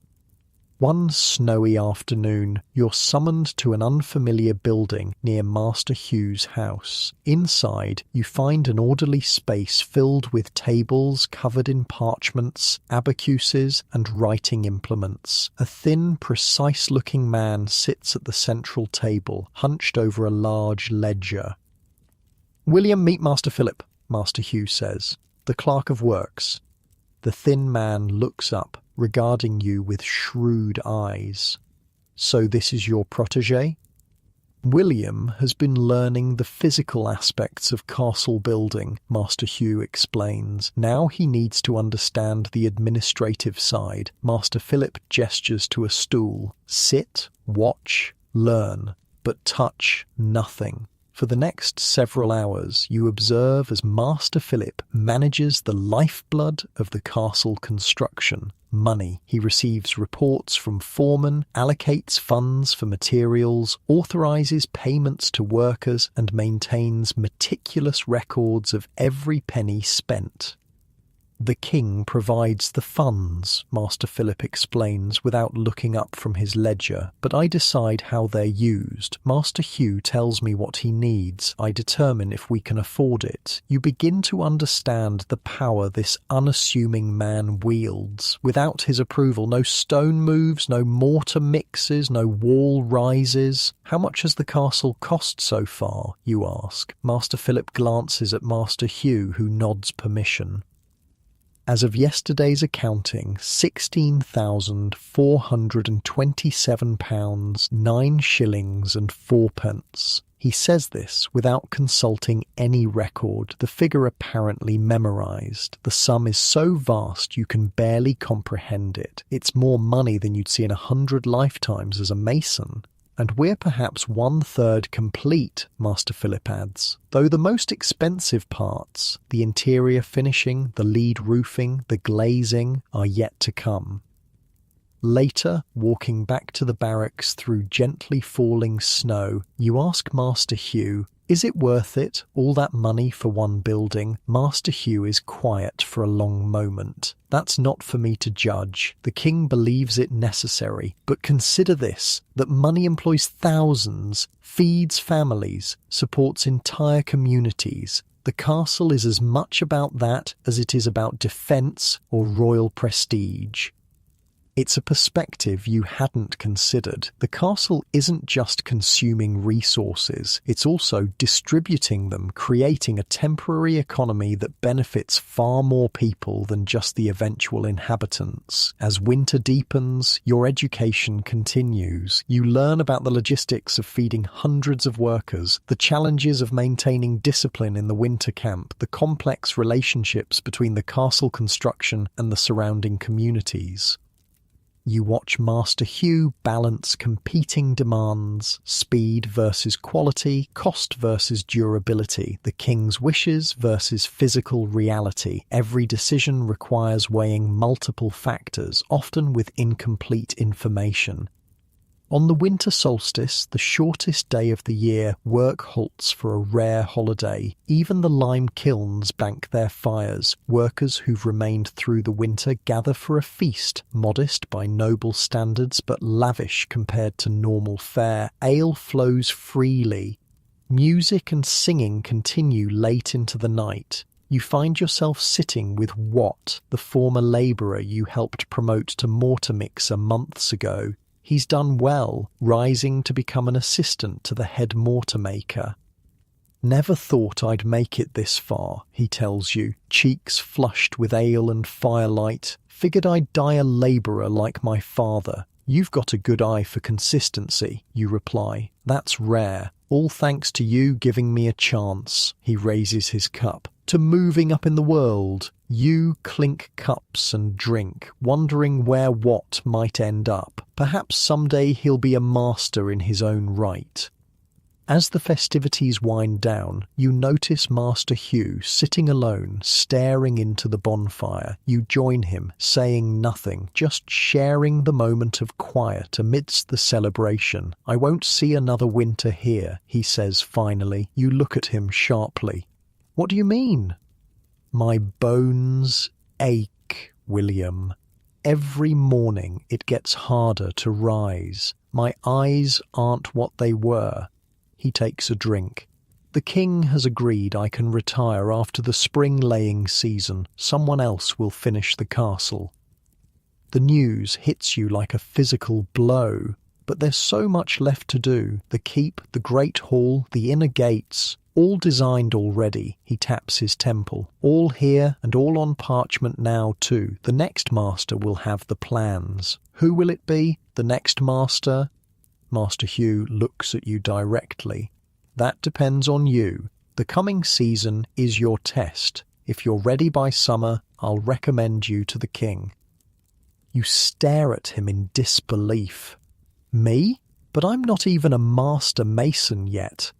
Titles are just words. Skill is what matters. He pokes at the fire with a stick. Besides, I was younger than you when I got my first castle commission. The possibility is both thrilling and terrifying. To become master mason for a royal castle would be a meteoric rise, but the responsibility would be crushing. One mistake, one miscalculation, and walls could collapse, men could die, your reputation would be ruined. I don't know if I'm ready, you admit. No one ever does, Master Hugh replies, but spring is coming, the walls will rise again, and you'll rise with them, or you won't. He stands, joints audibly creaking. Get some rest, tomorrow we plan the spring work, and I need your eyes clear. As he walks away, you remain by the fire, watching the flames dance against the winter night. Around you, the castle site slumbers under its blanket of snow, waiting for spring to awaken it once more. You think of everything you've learned over the winter, the vast network of specialists and suppliers, the complex logistics, the administrative machinery that turns royal gold into stone and mortar and timber, and you wonder if you truly can master it all by summer. The enormity of castle building has never been clearer to you. It's not just about stacking stones or directing workers. It's about orchestrating 1,000 moving pieces, balancing competing needs, making decisions that will last for centuries. Are you ready? Perhaps not. But as Master Hugh said, spring is coming. The walls will rise again, and you with them, or not. Spring arrives reluctantly, teasing with warm days followed by bitter cold snaps, but eventually the ground thaws enough for masonry work to resume. The castle site, dormant through the winter months, explodes into frenzied activity. Hundreds of workers return from their winter sojourns, and the temporary town swells to 3 times its winter size. For you, spring brings new responsibilities. Master Hugh makes good on his promise, putting you in charge of the western curtain wall construction. It's a test, and you know it. Your performance here will determine whether he recommends you as his replacement.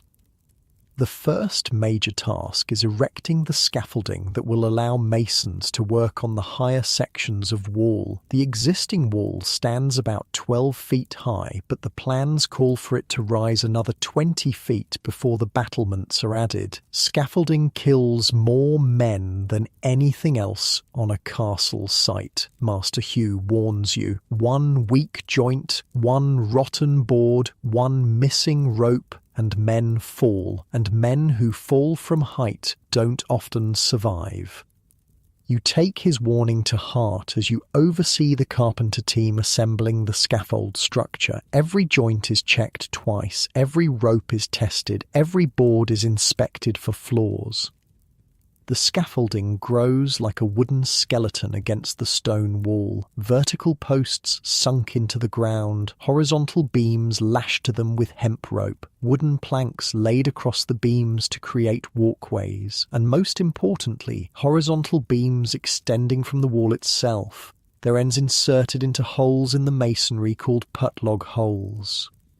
The pot logs are the key, explains Edward, the head carpenter. They support the inner edge of the scaffolding. Without them, the whole thing would be unstable. You've seen put log holes in completed castles before, but never understood their purpose. Now you watch as masons deliberately leave these square openings in the wall as they build. Some will be filled in later, others left as evidence of the construction process. As the scaffolding rises, your anxiety rises with it. You find yourself checking and rechecking connections, testing boards by walking on them yourself before allowing workers up, constantly looking for weaknesses in the wooden structure. You can't eliminate all risk, Master Hugh says, watching your obsessive inspections. You can only manage it. But the consequences of failure are so dire that you can't bring yourself to relax your vigilance. The image of Jacob the carpenter, broken and dying after his fall, is still too vivid in your mind. The first day of high work arrives. The scaffolding now rises 20 feet above the ground on the outer side of the wall, with multiple levels connected by wooden ladders. A team of masons will work on each level, laying the next courses of stone as the wall grows higher. You climb the scaffold first, testing each rung of the ladder, each board of the walkway. The structure creaks and sways slightly under your weight, but holds firm. From the top level, you can see the entire castle site spread out below you, the completed sections of curtain wall, the foundations of the keep, the temporary town bustling with activity. It's exhilarating and terrifying at once. One wrong step, one moment of dizziness, and you'd plummet to your death. The masons follow you up, bringing their tools. They seem unconcerned by the height, joking and bantering as they prepare for work. You realise most have done this many times before. "First time up high?" asks Gilbert, one of the older masons, noting your white-knuckled grip on the scaffold post. "Is it that obvious?" He laughs. "Everyone's afraid at first. After a while, you forget to notice." You're not sure you believe him. How could anyone ever forget the yawning space beneath their feet, the knowledge that a single misstep means death? The work begins. Stone blocks are hauled up from below using a simple rope and pulley system attached to the scaffolding. Mortar is carried up in buckets. The masons work with impressive speed and precision, setting each block, checking it for level, tapping it into perfect position. You move along the scaffolding, inspecting the work, offering guidance when needed. Each step is taken with deliberate care. Each time the wind gusts, sending the wooden structure swaying slightly, your heart jumps into your throat. By midday, you've grown somewhat accustomed to the height. Your movements become more natural, less stiff with fear, but your respect for the danger never diminishes. You watch the workers constantly, alert for any sign of carelessness.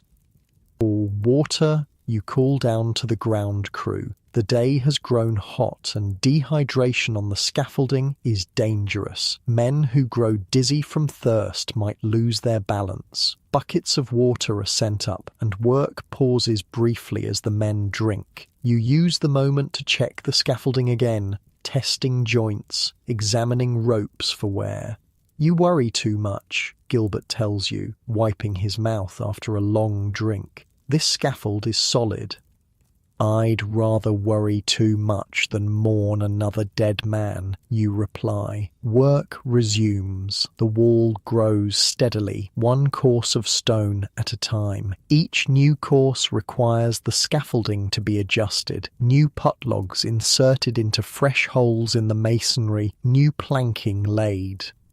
Late in the afternoon, as the shadows lengthen, you hear a sharp crack from somewhere below, then shouts of alarm.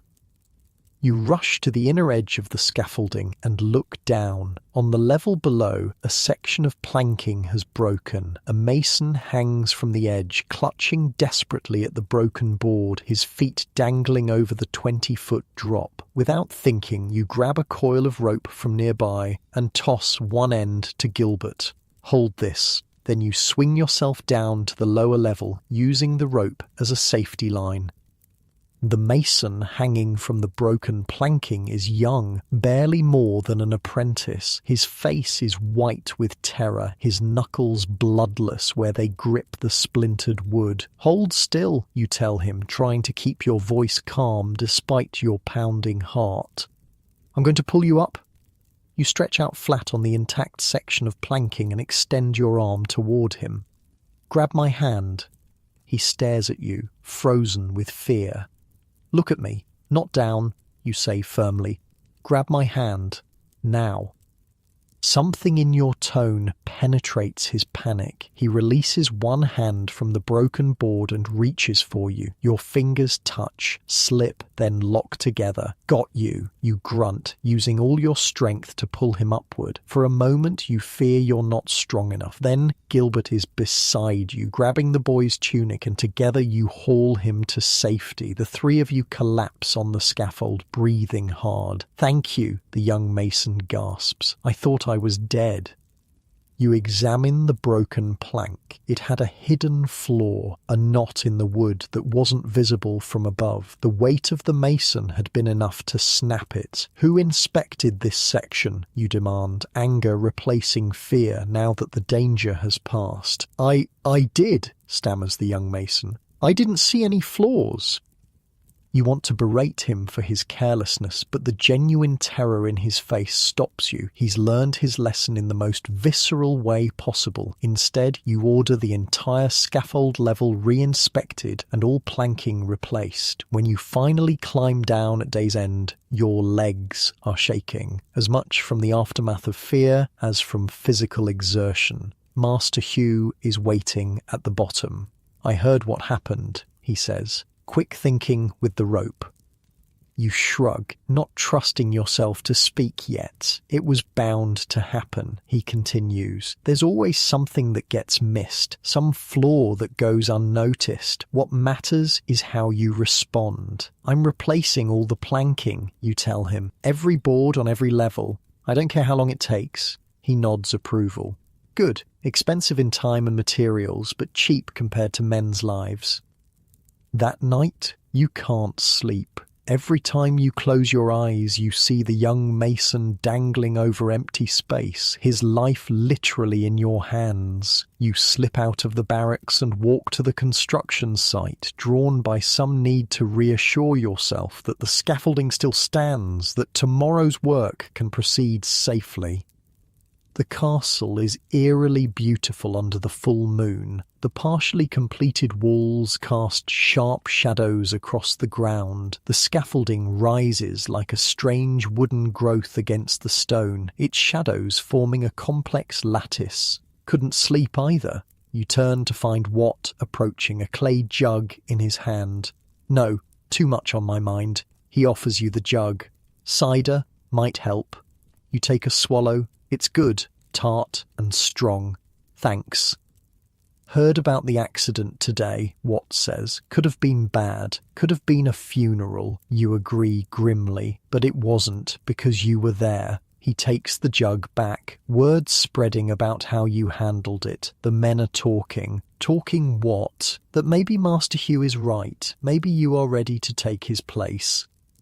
The vote of confidence from the workers surprises you. You'd been so focused on earning Master Hugh's approval that you hadn't considered how the ordinary craftsmen and labourers would view your promotion. "I nearly lost a man today," you say. "That's not a mark of readiness." "But you didn't lose him," Watt points out. "And tomorrow you're replacing all the planking, aren't you? That's what makes a good master, learning from close calls, not ignoring them." His words echo Master Hugh's, and you find yourself wondering if perhaps they're right. Perhaps readiness isn't about perfection, but about how you handle the inevitable problems. The next day, true to your word, you have every plank in the scaffolding replaced with fresh, carefully inspected timber.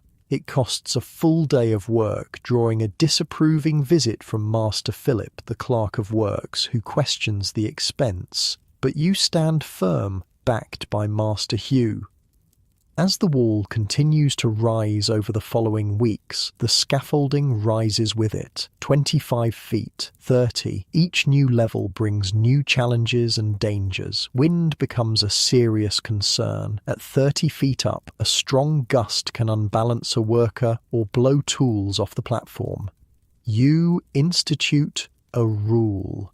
When the pennant atop Master Hugh's house stands straight out in the wind, high work stops. Rain, too, becomes a deadly hazard. Wet planking turns slippery as ice. After a worker slides off the edge, saved only by his fall being broken by a lower scaffold level, you order work halted at the first drop of rain. These safety measures aren't popular with everyone. Some of the veteran masons grumble about lost work time. Master Philip complains about delays to the schedule. Even some of the labourers paid by the day resent missing wages when work stops. They'll complain more if they're dead, is your unsympathetic response. One particularly vexing problem is the transport of mortar to the highest levels of scaffolding, carried in buckets up the narrow ladders, too much spills, and what arrives is often beginning to set, making it difficult to work with. After watching the masons struggle with this for several days, you devise a solution, a simple wooden trough that runs from ground level up to the work area, with a series of small windlasses to control the flow. Fresh mortar can now be poured in at the bottom and drawn up as needed, arriving in perfect consistency. Clever, Master Hugh comments when he inspects your invention. Simple but effective, the mark of good design. The walls continue to rise course by course, day by day. The west curtain wall, your responsibility, now keeps pace with the other sections despite your extra safety measures. The masons have adapted to your methods, finding efficiency elsewhere to make up for the time lost to weather delays. By early summer, the curtain wall stands nearly complete, lacking only the battlements and finishing touches. The keep foundation is prepared, ready for its walls to begin rising. The gatehouse is taking shape, its massive arches already visible. Master Hugh calls you to the drawing lodge one evening as the sun sets. Inside, you find him poring over parchment drawings of the keep interior. "We need to think about the Great Hall," he says without preamble. "The king wants it larger than originally planned. That means redesigning the roof supports." You study the drawings. The Great Hall is to be a magnificent space, 40 feet long, 20 feet wide, with a soaring timber roof. The king's request for additional size means the roof beams will need to span a greater distance.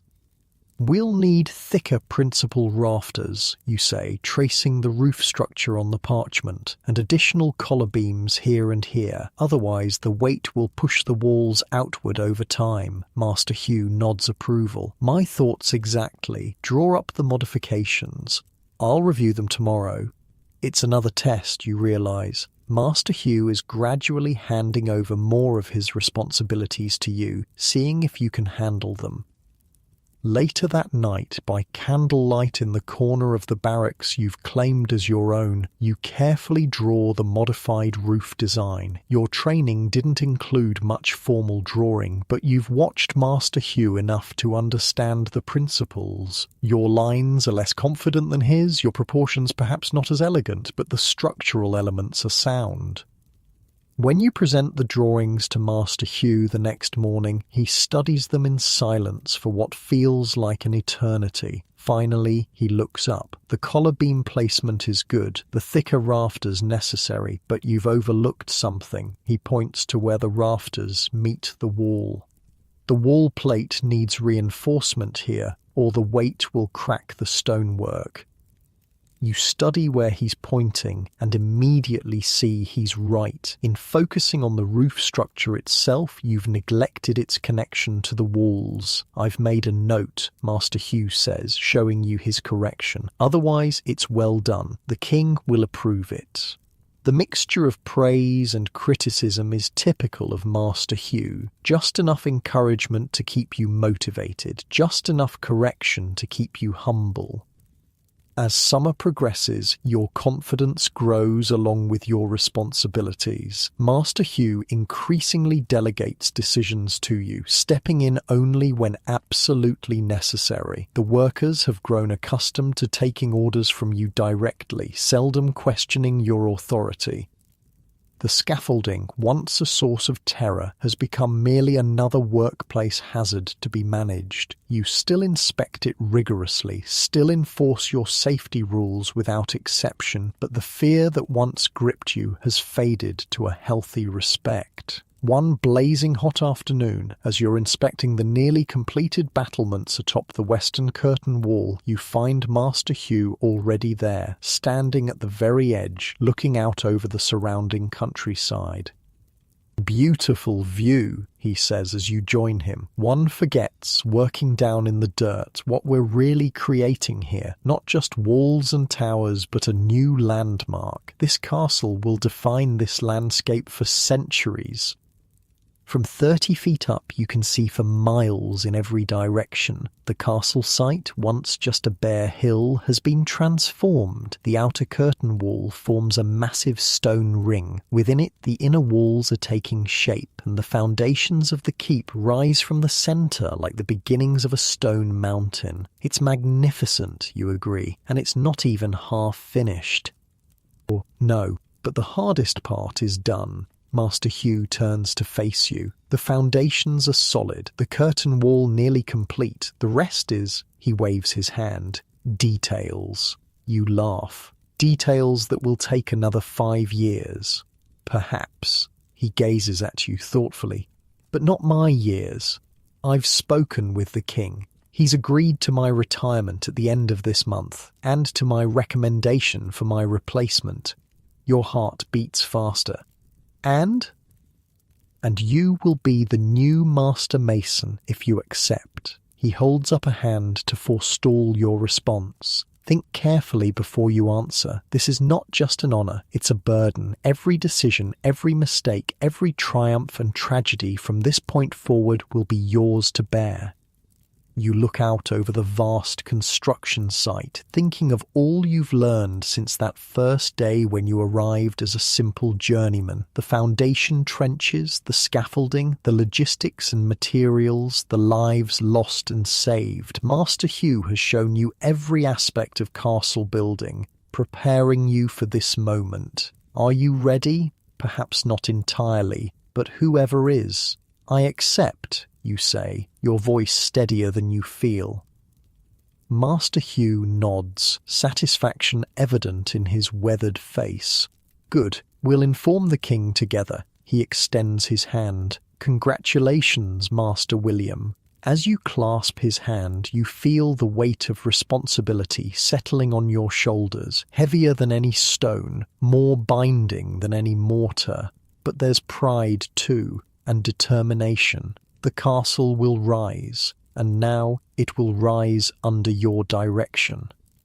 From your high perch atop the curtain wall, you look down at the workers below, tiny figures moving like ants across the construction site. They don't know yet that soon you'll be their master, that their lives will be in your hands more directly than ever before. The thought is sobering. But as the summer breeze cools your face and the solid stone beneath your feet reminds you of all you've accomplished, you find a strange peace in the challenge ahead. This castle, this stone giant rising from the earth, will bear your mark now. For better or worse, for triumph or tragedy, it is becoming yours. Your first day as Master Mason dawns clear and bright, as if the heavens themselves approve of your promotion. You rise earlier than usual, dress in your best tunic, still plain by noble standards but clean and well mended, and walk to the construction site with your heart hammering against your ribs. Word of your appointment has spread overnight. As you approach, workers pause in their tasks, watching you with expressions ranging from curiosity to skepticism to outright resentment. At 27, you're young for such responsibility. Some of the craftsmen have been working their trade since before you were born. Master Hugh, now simply Hugh, as he's reminded you to call him, meets you at the drawing lodge. His personal possessions are already packed, ready for his departure tomorrow. Ready? He asks simply. No, you admit. But I'll do it anyway. He laughs. Good answer. Come, I've arranged something special for your first day. He leads you to the east side of the construction site, where work on the keep foundations is complete. Now the walls of the central fortress must begin to rise, and for that you'll need to lift massive stones higher than ever before. The keep stones are larger than what we used for the curtain wall, Hugh explains. Some weigh as much as a ton. The simple pulley systems won't suffice. You nod, understanding the problem immediately. The methods used to raise stones for the 30-foot curtain wall, simple rope and pulley arrangements operated by men pulling from below, lack the power for the keep's requirements. The keep will eventually rise to over 60 feet, with walls thick enough to withstand the most determined siege. So, what's the solution? Hugh grins. It arrived yesterday. I've been saving it for this moment. Rounding a stack of cut stones, you see it. The largest, most complex machine you've ever encountered. A massive wooden crane that towers over the surrounding scaffolding and work huts. God in heaven, you breathe. The crane consists of a tall wooden beam anchored to a rotating base. From its top, a long arm extends outward at an angle, supported by sturdy ropes. But the truly remarkable part is the lifting mechanism, a gigantic wooden wheel, easily 12 feet in diameter, with steps built into its interior circumference. A treadwheel crane, Hugh says with evident pride. The Romans used similar devices, but this design comes from the cathedral builders of France. It can lift the heaviest stones to the full height of the keep. Workers are already swarming around the crane, making final adjustments under the direction of a short, barrel-chested man with an enormous beard. He approaches as he sees you and Hugh. Ah, Master Hugh, she's ready for testing. His accent marks him as Flemish, one of the many foreign specialists brought in for their particular expertise. Master Peter, this is William, the new Master Mason, Hugh introduces you. William, Peter is the finest crane engineer in Europe. I've been trying to hire him for 3 years. Peter gives you an appraising look. So young? Well, Hugh has good judgment in most things. Come, see how she works. He leads you around the crane, explaining each component with the enthusiasm of a proud father. The treadwheel is the heart of the machine. Men walking inside it provide the power to turn the drum that winds the lifting rope. The boom can swing through a wide arc, allowing stones to be picked up from the ground and deposited precisely where needed on the wall. How many men does it take to operate it, you ask, studying the massive wheel? Depends on the weight, Peter replies. For the heaviest stones, 8 men inside the wheel, 2 to operate the brake, 1 to direct, so 11 total. You do the mental calculations. 11 men per crane, operating continuously throughout the day. That's a significant labour commitment. But the alternative is trying to drag massive stones up ramps, slower and possibly more dangerous. Let's test it, Hugh suggests. We have those cornerstones ready. The cornerstones for the keep are the largest single pieces in the entire castle. Massive blocks specially cut to form the perfect 90-degree angles upon which the entire structure depends. Each weighs close to a ton. Workers attach heavy hemp ropes to the first cornerstone, threading them through an iron hook hanging from the crane's boom. Other men climb into the treadwheel, taking positions on the steps inside. "Ready," calls Peter. "Walk." The men in the wheel begin to walk, their weight causing the wheel to rotate. The drum turns, winding the rope, and slowly, incredibly, the massive stone begins to rise from the ground. It's a wonder to behold. A stone that would require 40 men to drag up a ramp now rises smoothly through the air, guided by just a few hands. The men in the wheel strain with the effort, their faces reddening, but the mechanical advantage of the treadwheel multiplies their strength tenfold. "Stop," Peter calls when the stone hangs 6 feet above the ground. "Hold steady." The men in the wheel freeze in place, holding the stone suspended. Peter shows you the brake mechanism, a simple but effective arrangement of wooden blocks that can be tightened against the wheel rim to hold it in position. "Now we swing," Peter explains, directing men to push the boom around its pivot point. The suspended stone describes a slow arc through the air. "Remarkable," you murmur. "With this device, the keep walls can rise much faster than would otherwise be possible." Hugh nods, watching your reaction. "This is the future of castle building, William. Machines that multiply men's strength. Learn from Peter while you can. He's only contracted for 3 months. The demonstration continues as they lower the stone back to the ground. The entire operation is controlled, precise, efficient, but you can't help noticing the dangers. If a rope frays, if the brake fails, if the wheel slips, the results would be catastrophic. "What safety measures do you use?" you ask Peter. He tugs his beard thoughtfully. The main rope is checked twice daily for wear. The brake is tested before each lift, and we never stand under a suspended load. He shrugs. "Beyond that, we trust in God and good craftsmanship." Not entirely reassuring, but as with every aspect of castle building, some risk is unavoidable. Over the next days, you work closely with Peter and his team, learning every detail of the crane's operation. 3 more such devices arrive, each requiring assembly and testing before being put into service. With 4 treadwheel cranes operating simultaneously, the keep walls begin to rise at an unprecedented rate. But the increased pace brings new challenges, coordinating the cranes to avoid collisions, ensuring a steady supply of stones to keep the machines operating continuously, managing the growing number of masons needed to set the stones once they're lifted into position. 2 weeks into your new role as Master Mason, disaster strikes.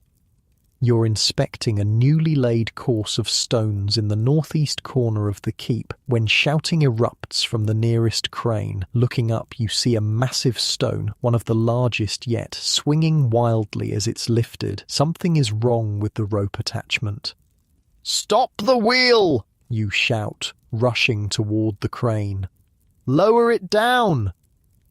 But it's too late. With a sound like a whip crack, one of the attachment ropes snaps. The stone lurches violently to one side, now hanging precariously from a single rope. Workers scatter as it swings in an unpredictable arc. The men in the treadwheel, sensing the problem, try to lower the stone quickly to the ground. But in their panic, they lose control of the wheel. It spins backward, the stone plummeting. When it hits the ground, the impact shakes the entire construction site. The remaining rope snaps from the sudden shock, and the stone slides several feet before coming to rest against a scaffold support. For a moment, there's silence, then groans from inside the treadwheel. In their attempt to stop the wheel's reverse spin, several men have been injured, thrown against the wheel's structure or each other. You race to help, pulling men from the wheel one by one, mostly minor injuries, bruises, sprains, one broken finger. But one man lies ominously still, blood seeping from a wound on his temple where his head struck a wooden brace. "Get Brother Thomas," you shout, referring to the monk who serves as the site's physician. Quickly, as workers rush to fetch help, you kneel beside the injured man. Martin, one of the more experienced crane operators. His breathing is shallow, his face pale. "Hold on, Martin," you urge, pressing a cloth to his bleeding head. "Help is coming." By nightfall, the immediate crisis has passed. Martin lives, though Brother Thomas says his skull is cracked and he may never fully recover. The crane is damaged but repairable. The stone miraculously harmed no one in its fall, though it could easily have crushed multiple workers. In your quarters, you've moved into Hugh's old house now, a privilege and burden of your new position. You sit alone, a cup of wine untouched before you. The accident replays in your mind. What could you have done differently? How can you prevent similar incidents? A knock at the door interrupts your brooding. It's Peter, the crane engineer. "May I?" he asks, gesturing to the chair opposite yours. You nod, pouring him a cup of wine. "I've examined the rope that broke," he says after taking a drink. "It was cut nearly halfway through before the lift began." The implication takes a moment to register. "Cut? You mean deliberately?" Peter nods grimly. "A clean slice, right where it would be hidden by the attachment point. No rope phrase that way naturally." The knowledge hits you like a physical blow. Someone at the construction site, one of your own workers, sabotaged the crane, not caring who might be killed as a result. But why? Who would do such a thing? Peter shrugs. "You're young for a master mason." Some resent that. Others might have expected the position for themselves when Hugh retired. You think of the faces you've seen over the past weeks, the skepticism, the resentment, but you never imagined it would extend to sabotage and potential murder. "What do we do?" you ask. "Check everything," Peter advises. "Every rope, every joint, every mechanism. And watch the men. The saboteur will reveal himself eventually."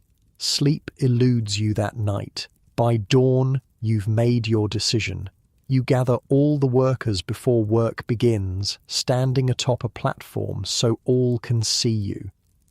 "Yesterday we nearly lost men to sabotage," you announce without preamble. "Someone deliberately cut a crane rope, not caring who might die as a result." A murmur runs through the crowd. Some faces register shock, others carefully blank. "I don't know who did this," you continue, "and I won't waste time trying to find out. Instead, here's what will happen. From now on, every rope, every piece of equipment will be checked by 3 different people before use. Each checker will mark the inspection sheet with their name. If something fails that was marked as safe, those 3 will answer for it." The workers exchange glances. Your solution places responsibility on the inspectors rather than trying to find the culprit. "Furthermore," you add, "I understand some may resent my appointment. That's your right, but endangering lives is unacceptable. If anyone has a problem with me, face me directly. I'll meet any challenge openly." It's a bold statement, bordering on a physical challenge. But you sense it's necessary to show strength, to demonstrate you won't be intimidated. "Now get to work," you conclude. "We have a castle to build." As the crowd disperses, Watt approaches you. "Brave speech," he says quietly, "but you've made yourself a target." "I already was," you reply. "At least now it's in the open." The new inspection system takes time to implement, slowing work initially, but gradually a new rhythm establishes itself. Each morning, teams of 3 check every piece of equipment, marking their inspection sheets. The cranes, scaffolding, ropes, and tools are examined with unprecedented thoroughness. No more sabotage occurs. Whether your speech deterred the culprit or the new system makes sabotage too difficult, you can't be sure, but work proceeds without further incident. The treadwheel cranes prove their worth as the keep walls rise steadily. The massive stones that form the core of the structure could never have been placed without these ingenious machines. You develop a deep appreciation for their mechanical elegance, for how they transform human muscle power into lifting capacity far beyond what would otherwise be possible.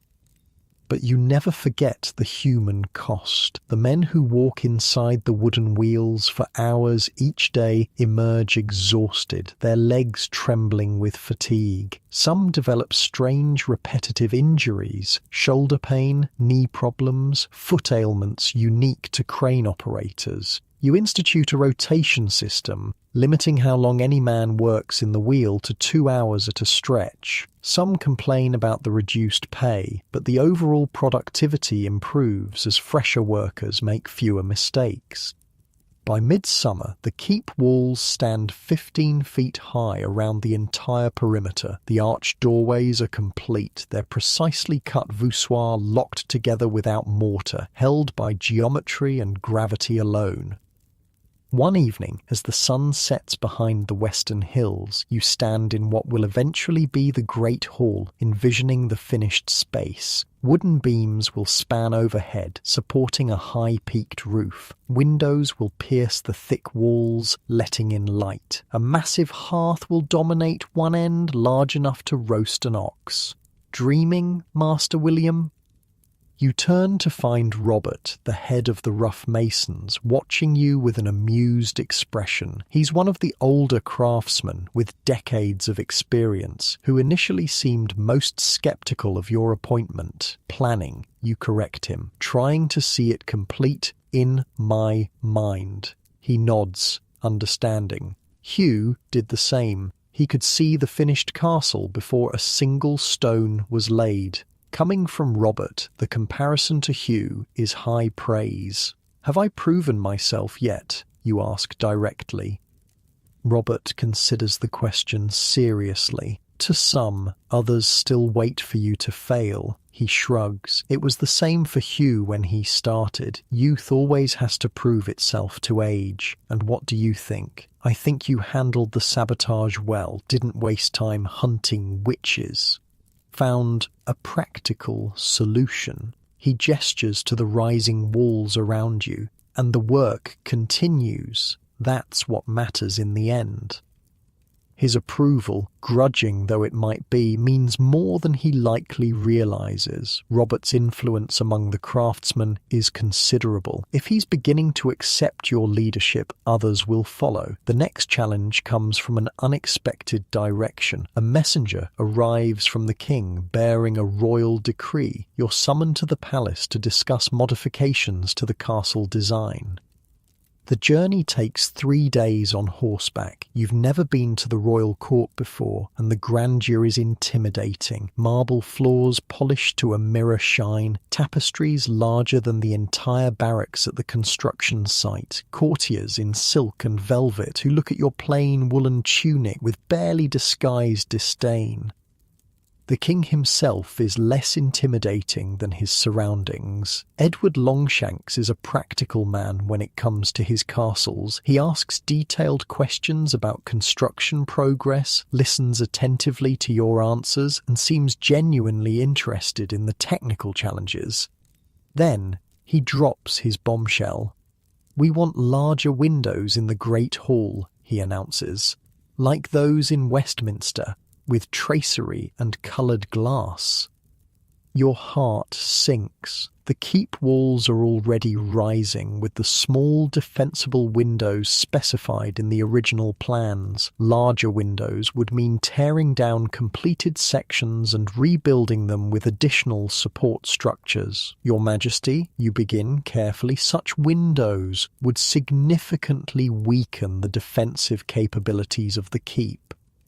"The castle is for more than defence," the king replies. "It's a symbol of our power, our sophistication. Dark, narrow windows suggest fear. Large, beautiful windows project confidence." You can't argue directly with the king, but neither can you, in good conscience, compromise the castle's structural integrity. What if we added a separate great hall, you suggest, connected to the keep but with its own thinner walls that could support larger windows? The keep itself would remain fully defensive. The king considers this, stroking his beard. Additional cost? Some, you admit, but less than rebuilding the existing walls, and we could complete it faster. Draw up the plans, he commands. I'll review them when I visit the site next month. Returning to the castle with this new challenge, you spend night after night in the drawing lodge, sketching possible designs for the separate Great Hall. It's the most complex architectural problem you've faced so far, requiring a perfect balance of beauty, structural stability, and defensive capability. When the design is finally complete, you show it to Peter, whose engineering expertise you've come to trust. It will work, he pronounces after studying the drawings. The buttresses here and here will counter the outward thrust from the roof. The window tracery is complex but achievable. He points to the connection between the new hall and the existing keep. This is clever. The femme pour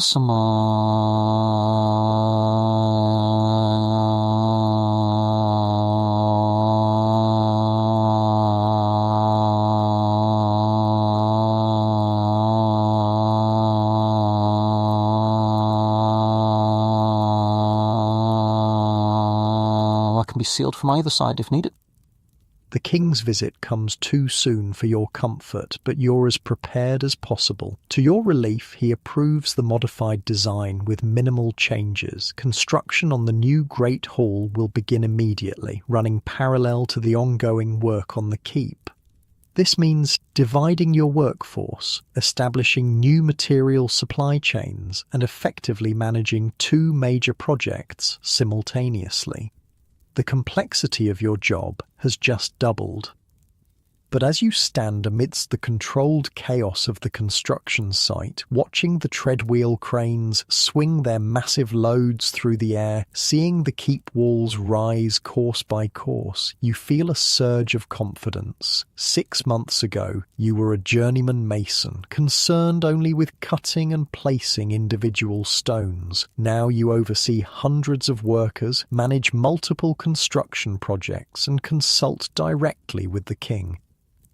The castle is rising from the earth, stone by massive stone, and you are rising with it. Autumn arrives with a painter's palette, the surrounding forests transformed into a tapestry of red, gold, and bronze. The castle site too has transformed. The keep now stands 20 feet high, its thick walls defining the central fortress. The separate Great Hall foundation is complete, ready for its walls to rise. The curtain wall is finished except for small sections of battlements.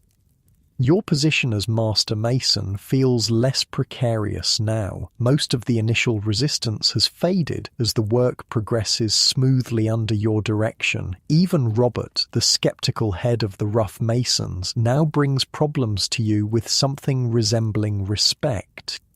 Today's challenge is the mortar for the Great Hall windows. The king's demand for large, ornate windows requires a special formula, stronger than ordinary wall mortar but with longer working time to allow the complex stone tracery to be set precisely. You stand at the mortar mixing area, watching as Edwin, the lime master, experiments with different mixtures. The basic formula hasn't changed since Roman times: slaked lime, sand, and water, but the proportions and additives make all the difference. We need something that sets strong but not too quickly, you tell Edwin. The window tracery is complex. Masons need time to adjust the stones. Edwin nods, his hands white with lime dust as he mixes small test batches. I've got some ideas, been adding crushed brick to some batches. Romans used it for waterproof work, makes the mortar set harder. You watch as he prepares another test mixture, carefully measuring powdered lime and specially sifted sand. To your surprise, he adds a splash of sour wine to the mix. Wine? You question? Edwin grins. Old trick. The acid does something to the lime, makes it more workable. He continues mixing, adding water gradually. And this, he sprinkles in what looks like animal blood, helps it resist cracking as it dries. The resulting mortar is smoother, creamier than the standard mix used for wall construction. Edwin spreads a small amount between two pieces of stone and hands it to you. Let that sit overnight. See how it holds. The alchemy of mortar making has always fascinated you. What appears to be simple mud is actually a carefully balanced mixture of materials, each chosen for specific properties. The right mortar can make the difference between a wall that stands for centuries and one that crumbles within decades. Next morning, you test Edwin's sample. The stones are firmly bonded, yet when you apply pressure at an angle, they separate cleanly, perfect for the adjustments needed in setting the tracery stones. This is excellent, you tell him. Make enough for the first window arch. We'll test it in actual construction before committing to the full batch. With the mortar problem solved, you turn your attention to another critical aspect of the Great Hall construction, the specialized stonework required for the window tracery. In the Masons' Lodge, a separate area has been set aside for the Freemasons, the elite stonecutters who handle the most complex decorative work. Their current project is carving the elaborate window pieces that will create the tracery patterns specified in your design. The lead, Freemason, Geoffrey, shows you their progress. On the tracing floor, a smooth plaster surface, he has drawn the window design at full scale. The masons use these drawings as templates for cutting the actual stone. We're using the finest oolitic limestone, Geoffrey explains. It cuts cleanly and weathers well. You examine the partially completed stone pieces. Each is carved with astonishing precision, curves flowing into points, complex geometric patterns emerging from solid blocks. Craftsmanship is extraordinary. How long for the first complete window, you ask? 3 weeks for cutting all pieces, another week for assembly. You nod, mentally adjusting your construction schedule. The windows are critical to the king's vision for the Great Hall. They must be perfect. Geoffrey hesitates, then asks, "There's something I wanted to discuss, Master William, about the mason's marks. Every skilled mason has a personal mark, a simple geometric design they carve into the stones they work. It serves as both signature and quality control, allowing each man's work to be identified. What about them?" Some of the men want to place their marks on the visible faces of the window tracery for recognition. You understand the impulse. The window tracery is the most beautiful, skilled work in the entire castle. A mason's mark visible on the finished surface would be a point of pride, a permanent record of who created this artistry. But it would also disrupt the clean visual lines of the design, drawing attention to individual stones rather than the harmonious whole. The marks stay on the hidden faces, you decide, as they always have. Geoffrey looks disappointed but not surprised. "I'll tell them. But," you add, "I'll commission a parchment record, every mason's name and mark, documenting who created each window. It will be kept in the castle archives." This compromise seems to satisfy him. The masons' artistry will be documented, their names preserved even if their marks remain hidden within the structure itself. As you leave the masons' lodge, you reflect on the unique position these craftsmen hold. They're not just labourers, but artists, their skills developed through years of training. The castle's beauty depends on them as much as its strength depends on the rougher work of wall building. The next day brings a different challenge, one that takes you back to the quarry. Simon, the quarry master, has sent word of a problem with the stone being cut for the Great Hall columns. The journey to the quarry takes most of the morning. When you arrive, Simon leads you to a section where workers are cutting large cylindrical drumstones that will be stacked to form the hall's columns. "Look at this," he says, pointing to a freshly split block. A dark line runs through the stone, a flaw invisible from the outside but revealed when the block was cut. Iron deposit, Simon explains, runs through this whole section of the quarry, weakens the stone and will rust over time, staining everything around it. You examine the flawed stone, then look at the quarry face. The iron deposit is subtle, just a slightly darker band running through the otherwise cream-coloured limestone. Easy to miss if you're not looking for it specifically. "Have any flawed stones already been sent to the site?" you ask, dreading the answer.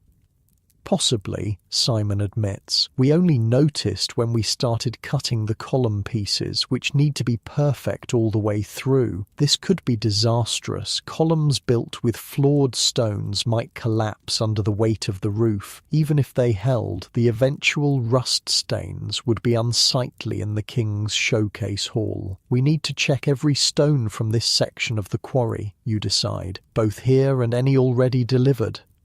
It's a mammoth task. Hundreds of stones will need inspection. Some may already be built into walls, but there's no alternative. "I'll assign my best men to help identify the flawed material," Simon promises. "We can mark the good stone from unaffected areas with a special symbol to distinguish it."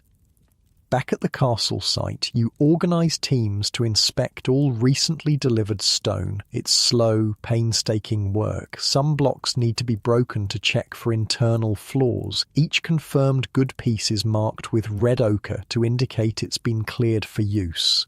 The inspection reveals 12 flawed blocks already incorporated into the Great Hall foundation.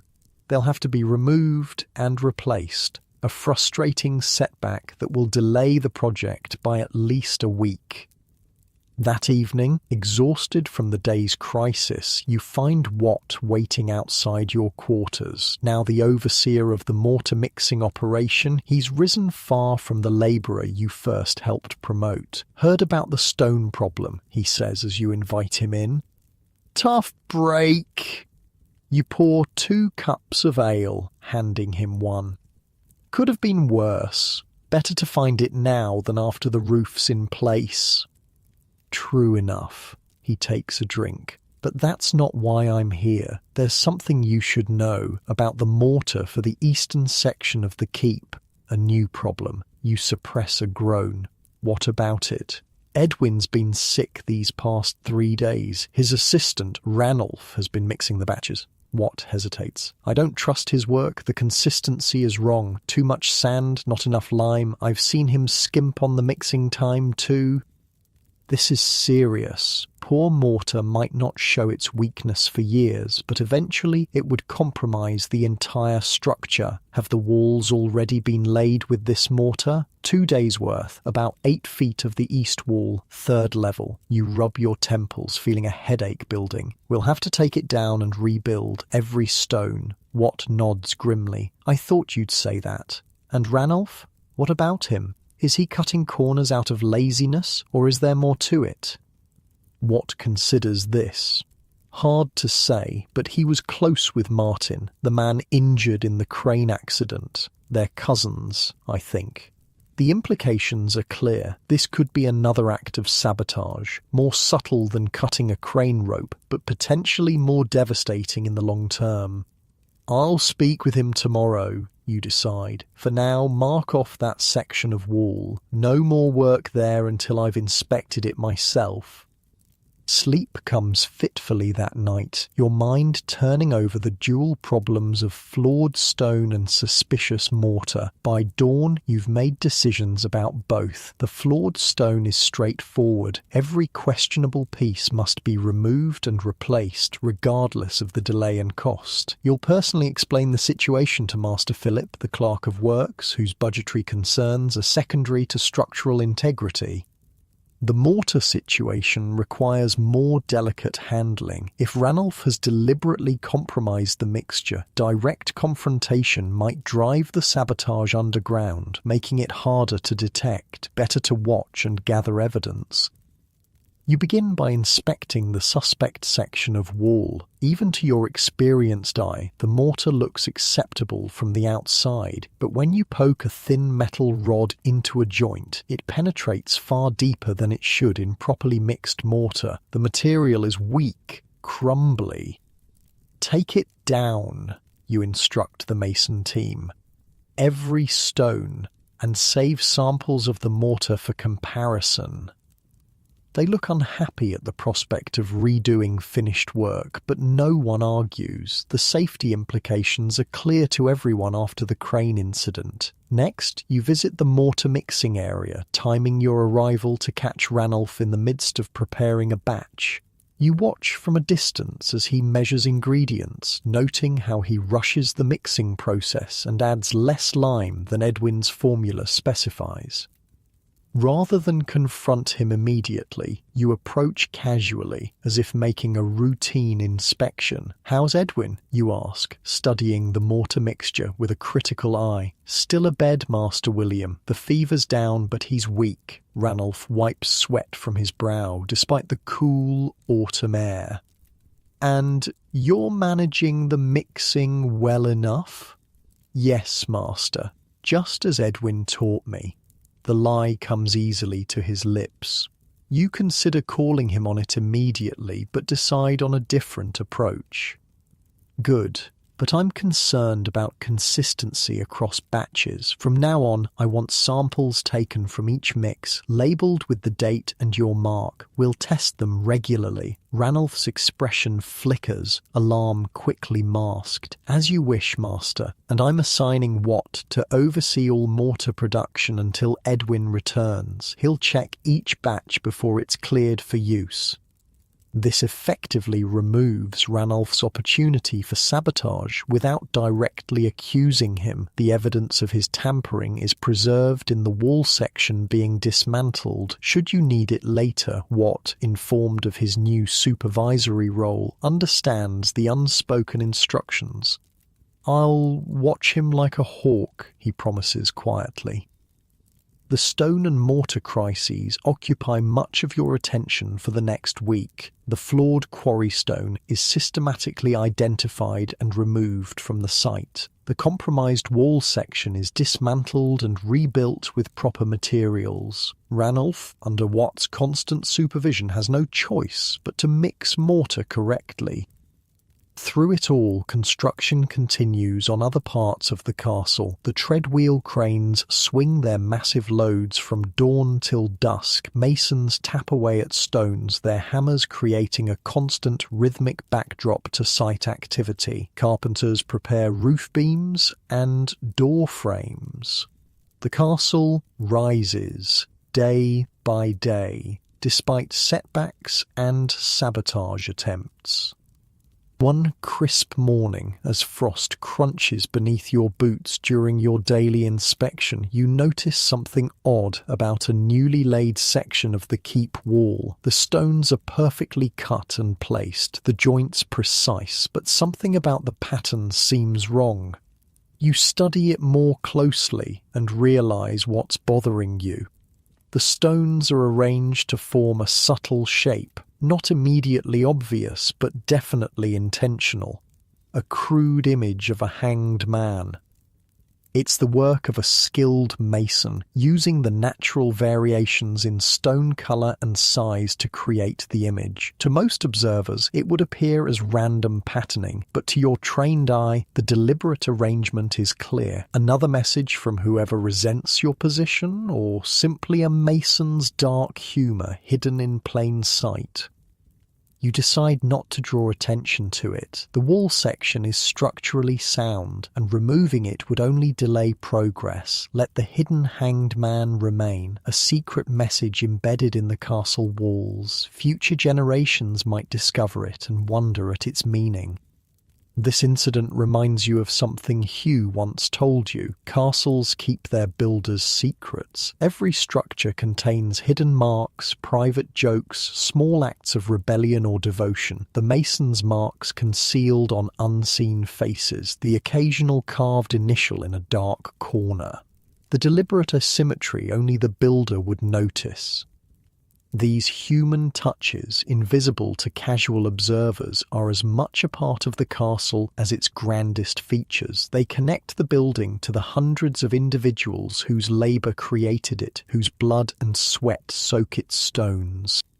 As autumn deepens toward winter, the work pace intensifies. There's much to complete before masonry work must pause for the cold months. The keep walls now stand 30 feet high in most sections. The great hall walls are rising rapidly, with the first window openings taking shape. The specialised window tracery stones are ready for installation.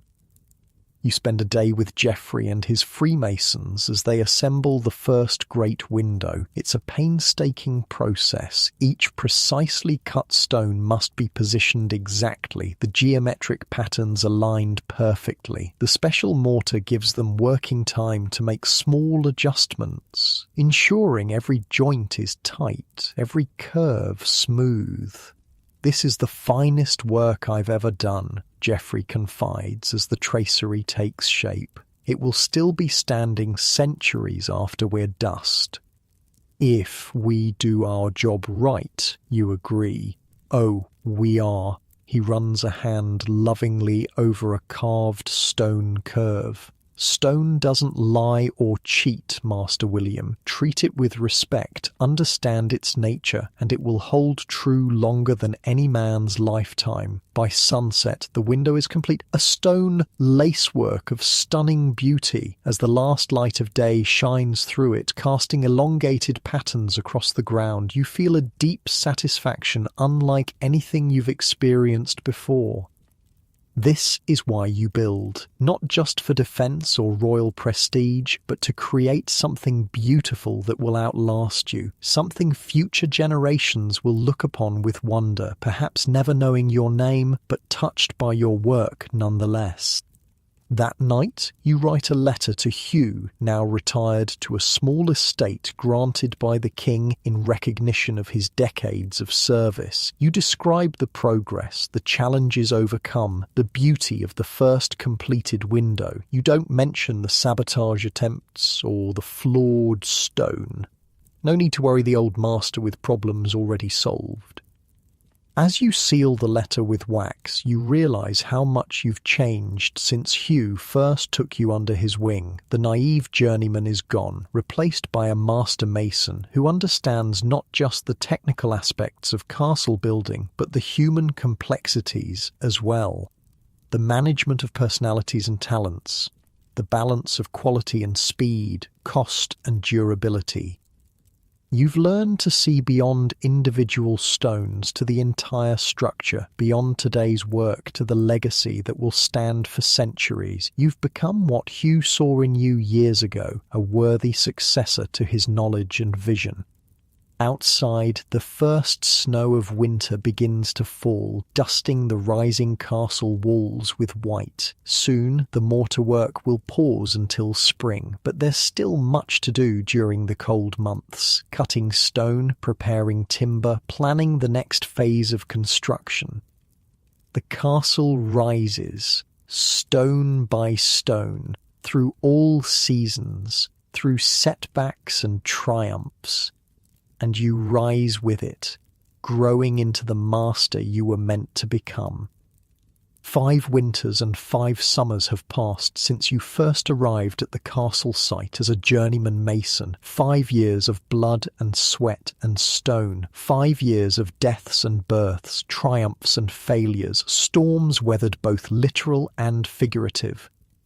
You stand now on the highest tower of the completed keep, 60 feet above the ground, surveying your creation. The castle sprawls beneath you, a massive stone organism of walls and towers, gates and bridges, halls and chambers. From this height, you can see the entire structure as a unified whole, rather than the thousands of individual elements that occupied your daily attention during construction. The morning sun catches the coloured glass of the great hall windows, sending jewelled light dancing across the courtyard. Smoke rises from kitchen chimneys. In the outer bailey, soldiers drill in formation, their armour glinting. The castle is no longer a construction site, but a living, functioning fortress. "Quite a view," says a voice behind you.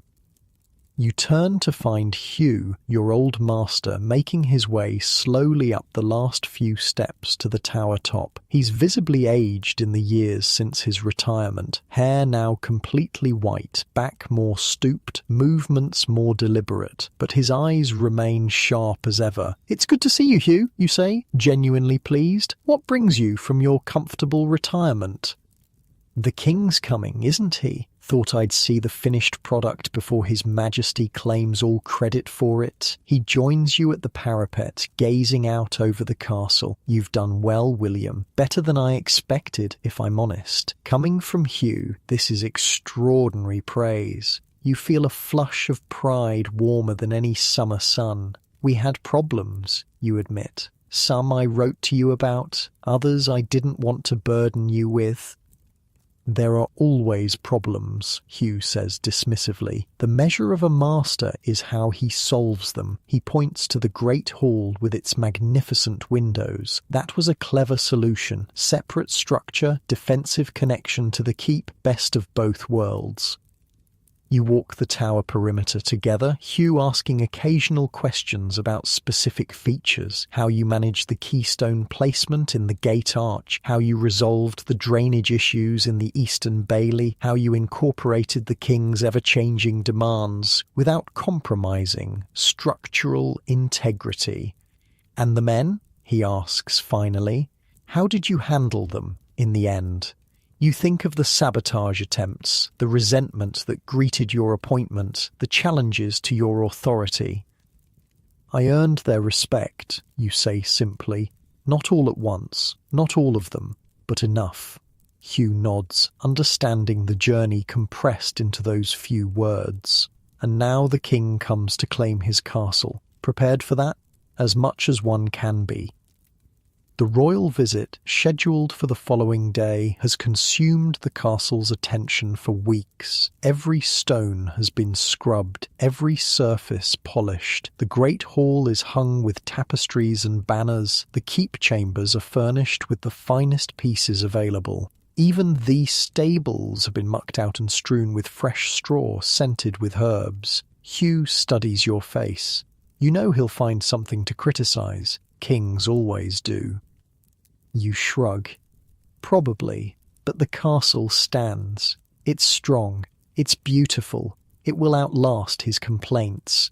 That's the right attitude, Hugh approves. Remember, kings come and go. Stone remains. That evening, a feast is held for all who worked on the castle, from the lowliest labourers to the most skilled craftsmen. It's your gesture of appreciation, paid for from your own purse, now considerably fuller after 5 years as master mason. The great hall, lit by hundreds of candles, shines with the glory of its completed state. The high-timbered ceiling, the magnificent windows, the perfectly cut stone walls, trestle tables run the length of the hall, laden with more food than most workers see in a month. Roast beef and pork, fresh bread, cheeses, fruits preserved from last autumn's harvest. Ale flows freely, music plays, pipe and drum and string. Men who toiled together for years celebrate the culmination of their shared labour. You sit at the head table with Hugh beside you and the various master craftsmen arranged by rank. Geoffrey the head freemason, Robert the rough mason chief, Peter the crane engineer who stayed long past his contracted 3 months, Simon the quarry master, Edwin the lime master, and others who contributed their specialised skills to the castle's creation. Notably absent is Ranulph, whose sabotage of the mortar was eventually proven beyond doubt. He disappeared from the site after you confronted him with evidence, never to be seen again. You sometimes wonder what became of him, whether his bitterness found another target or eventually burned itself out. Midway through the feast, Wat approaches the head table, somewhat unsteady from ale, but determined. He's risen far from the labourer you first helped promote, now overseeing all mortar production for the final stages of construction. "Master William," he says with a slight bow, "the men have something for you." He signals, and several workers bring forward an object covered with a cloth. They place it on the table before you and remove the covering with a flourish. It's a model of the castle, exquisitely crafted in miniature, every wall, every tower, every gate reproduced in perfect scale. You recognise the work of many hands, the carpenter's skill in the base and framework, the mason's precision in the tiny stone blocks, even the blacksmith's craft in the miniature metal fittings. "We all contributed," Watt explains. "Even the labourers carried the smallest stones. Everyone wanted to be part of it." You're speechless, running a finger over the delicate model. The amount of work represented is staggering. Hundreds of hours stolen from sleep and rest periods, and done in secret, somehow kept from your knowledge despite your daily presence throughout the site. "Thank you, Kant." You manage finally, looking at the assembled workers. "This is beyond words." "It was Geoffrey's idea," Watt says, nodding toward the head Freemason. "Said you should have something to remember us by when you move on to your next castle." "The next castle. You haven't thought much about it, so consumed with completing this one. But of course there will be more. Your reputation is made now. Kings and lords will seek your services. This castle, magnificent as it is just the first of what could be many under your direction."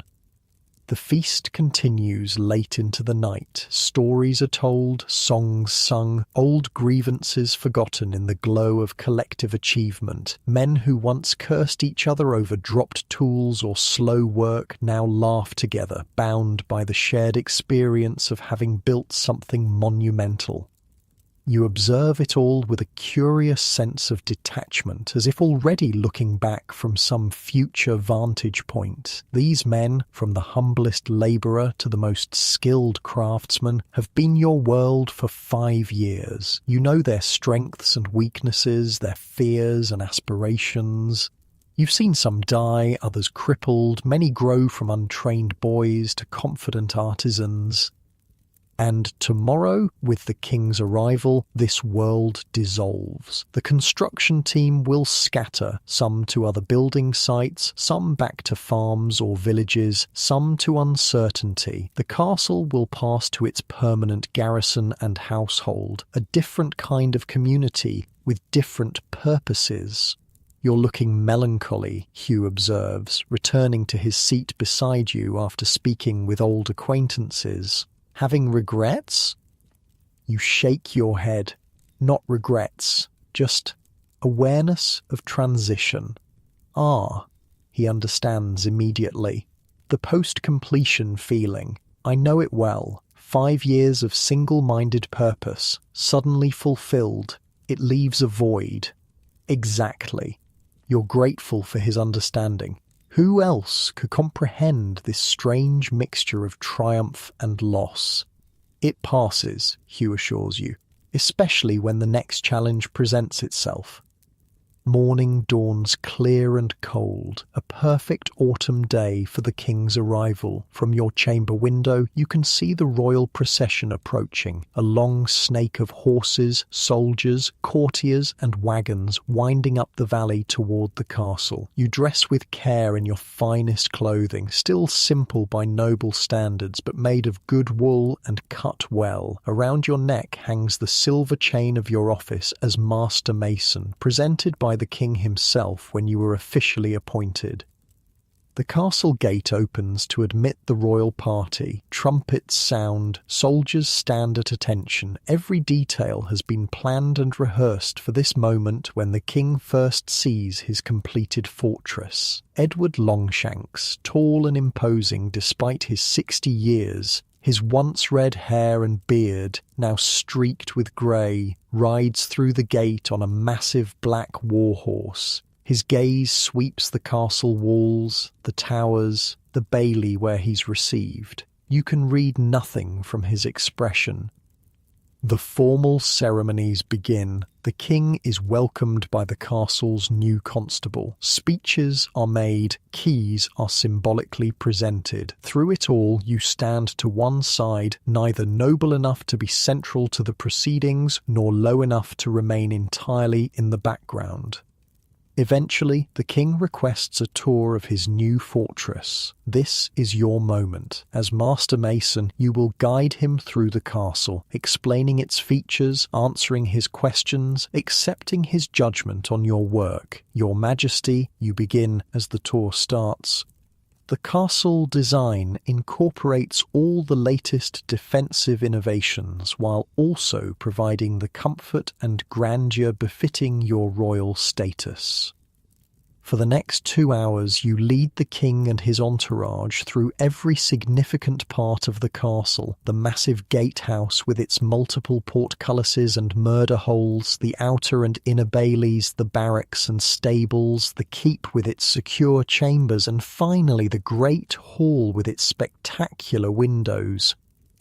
The king asks penetrating questions throughout, revealing a deep understanding of military architecture. He notices details others would miss: the slight angle of the arrow loops to maximize defensive coverage, the carefully planned fields of fire from the towers, the hidden access routes that allow defenders to move between positions without exposure. In the Great Hall, he stops before one of the magnificent windows, studying the stone tracery with its complex geometric patterns. "Exceptional workmanship," he comments. "Who created these? Geoffrey, Your Majesty, and his team of Freemasons, 5 years apprenticeship plus 10 as journeymen before they could attempt work of this quality." The king nods. "Find this Geoffrey. I have other projects that could use such skill." Your chest swells with pride for your craftsmen. Royal recognition is rare and precious. Geoffrey's future is secured with those few words. The tour concludes in the keep's great chamber, where a meal has been prepared. As you make to withdraw, the king gestures for you to remain. "Master William," he says when the servants have left and only his closest advisors remain, "your work here exceeds expectations. This castle is both beautiful and formidable, precisely what we required. Thank you, Your Majesty." You bow, relief and pride mingling in your chest. "We are planning a new fortress on the northern border, more extensive than this one, more challenging terrain. We would have you oversee its construction. The offer isn't unexpected. Hugh predicted it, but hearing it directly from the king still sends a thrill through you. Another castle. A greater challenge. Royal favour confirmed. I am honoured, Your Majesty. When would this project begin?" "Next spring. The site is being surveyed now." He turns to one of his advisors. Show him the preliminary reports. Maps and parchments are produced. Rough sketches of a coastal headland where the new castle will stand. You study them with professional interest, already seeing potential approaches, challenges, opportunities. It can be done, you confirm, though the coastal position presents certain difficulties. Which is why we need the best, the king says simply. You'll have a larger budget than for this castle, and more men. The meeting continues, details discussed, arrangements made. By the time you leave the king's presence, your future is secured for at least the next 7 years, the estimated time to complete the new larger castle. The rest of the day passes in a blur of ceremonies and celebrations. The king formally dedicates the castle. The local nobility pay homage. The castle's permanent garrison takes up its duties. Amidst it all, you find yourself increasingly peripheral, your role effectively concluded with the completion of construction. That evening, as the royal banquet unfolds in the great hall, you slip away unnoticed. There's one last thing you need to do before you consider your work truly complete. You make your way to a small plain building near the outer wall, the castle's chapel. Inside, by candlelight, you approach the simple stone altar. From inside your tunic you withdraw a parchment scroll, carefully tied with ribbon. It's the list you began 3 years ago, following Hugh's example. The names of every man who died during the castle's construction. 47 names, 47 lives given to raise these walls. You unroll the scroll on the altar and read each name silently. John crushed when a foundation trench collapsed. William, not you, another William, fallen from scaffolding. Peter, killed by a snapped crane rope. Thomas, dead from infected wounds after a chisel slip, and on and on.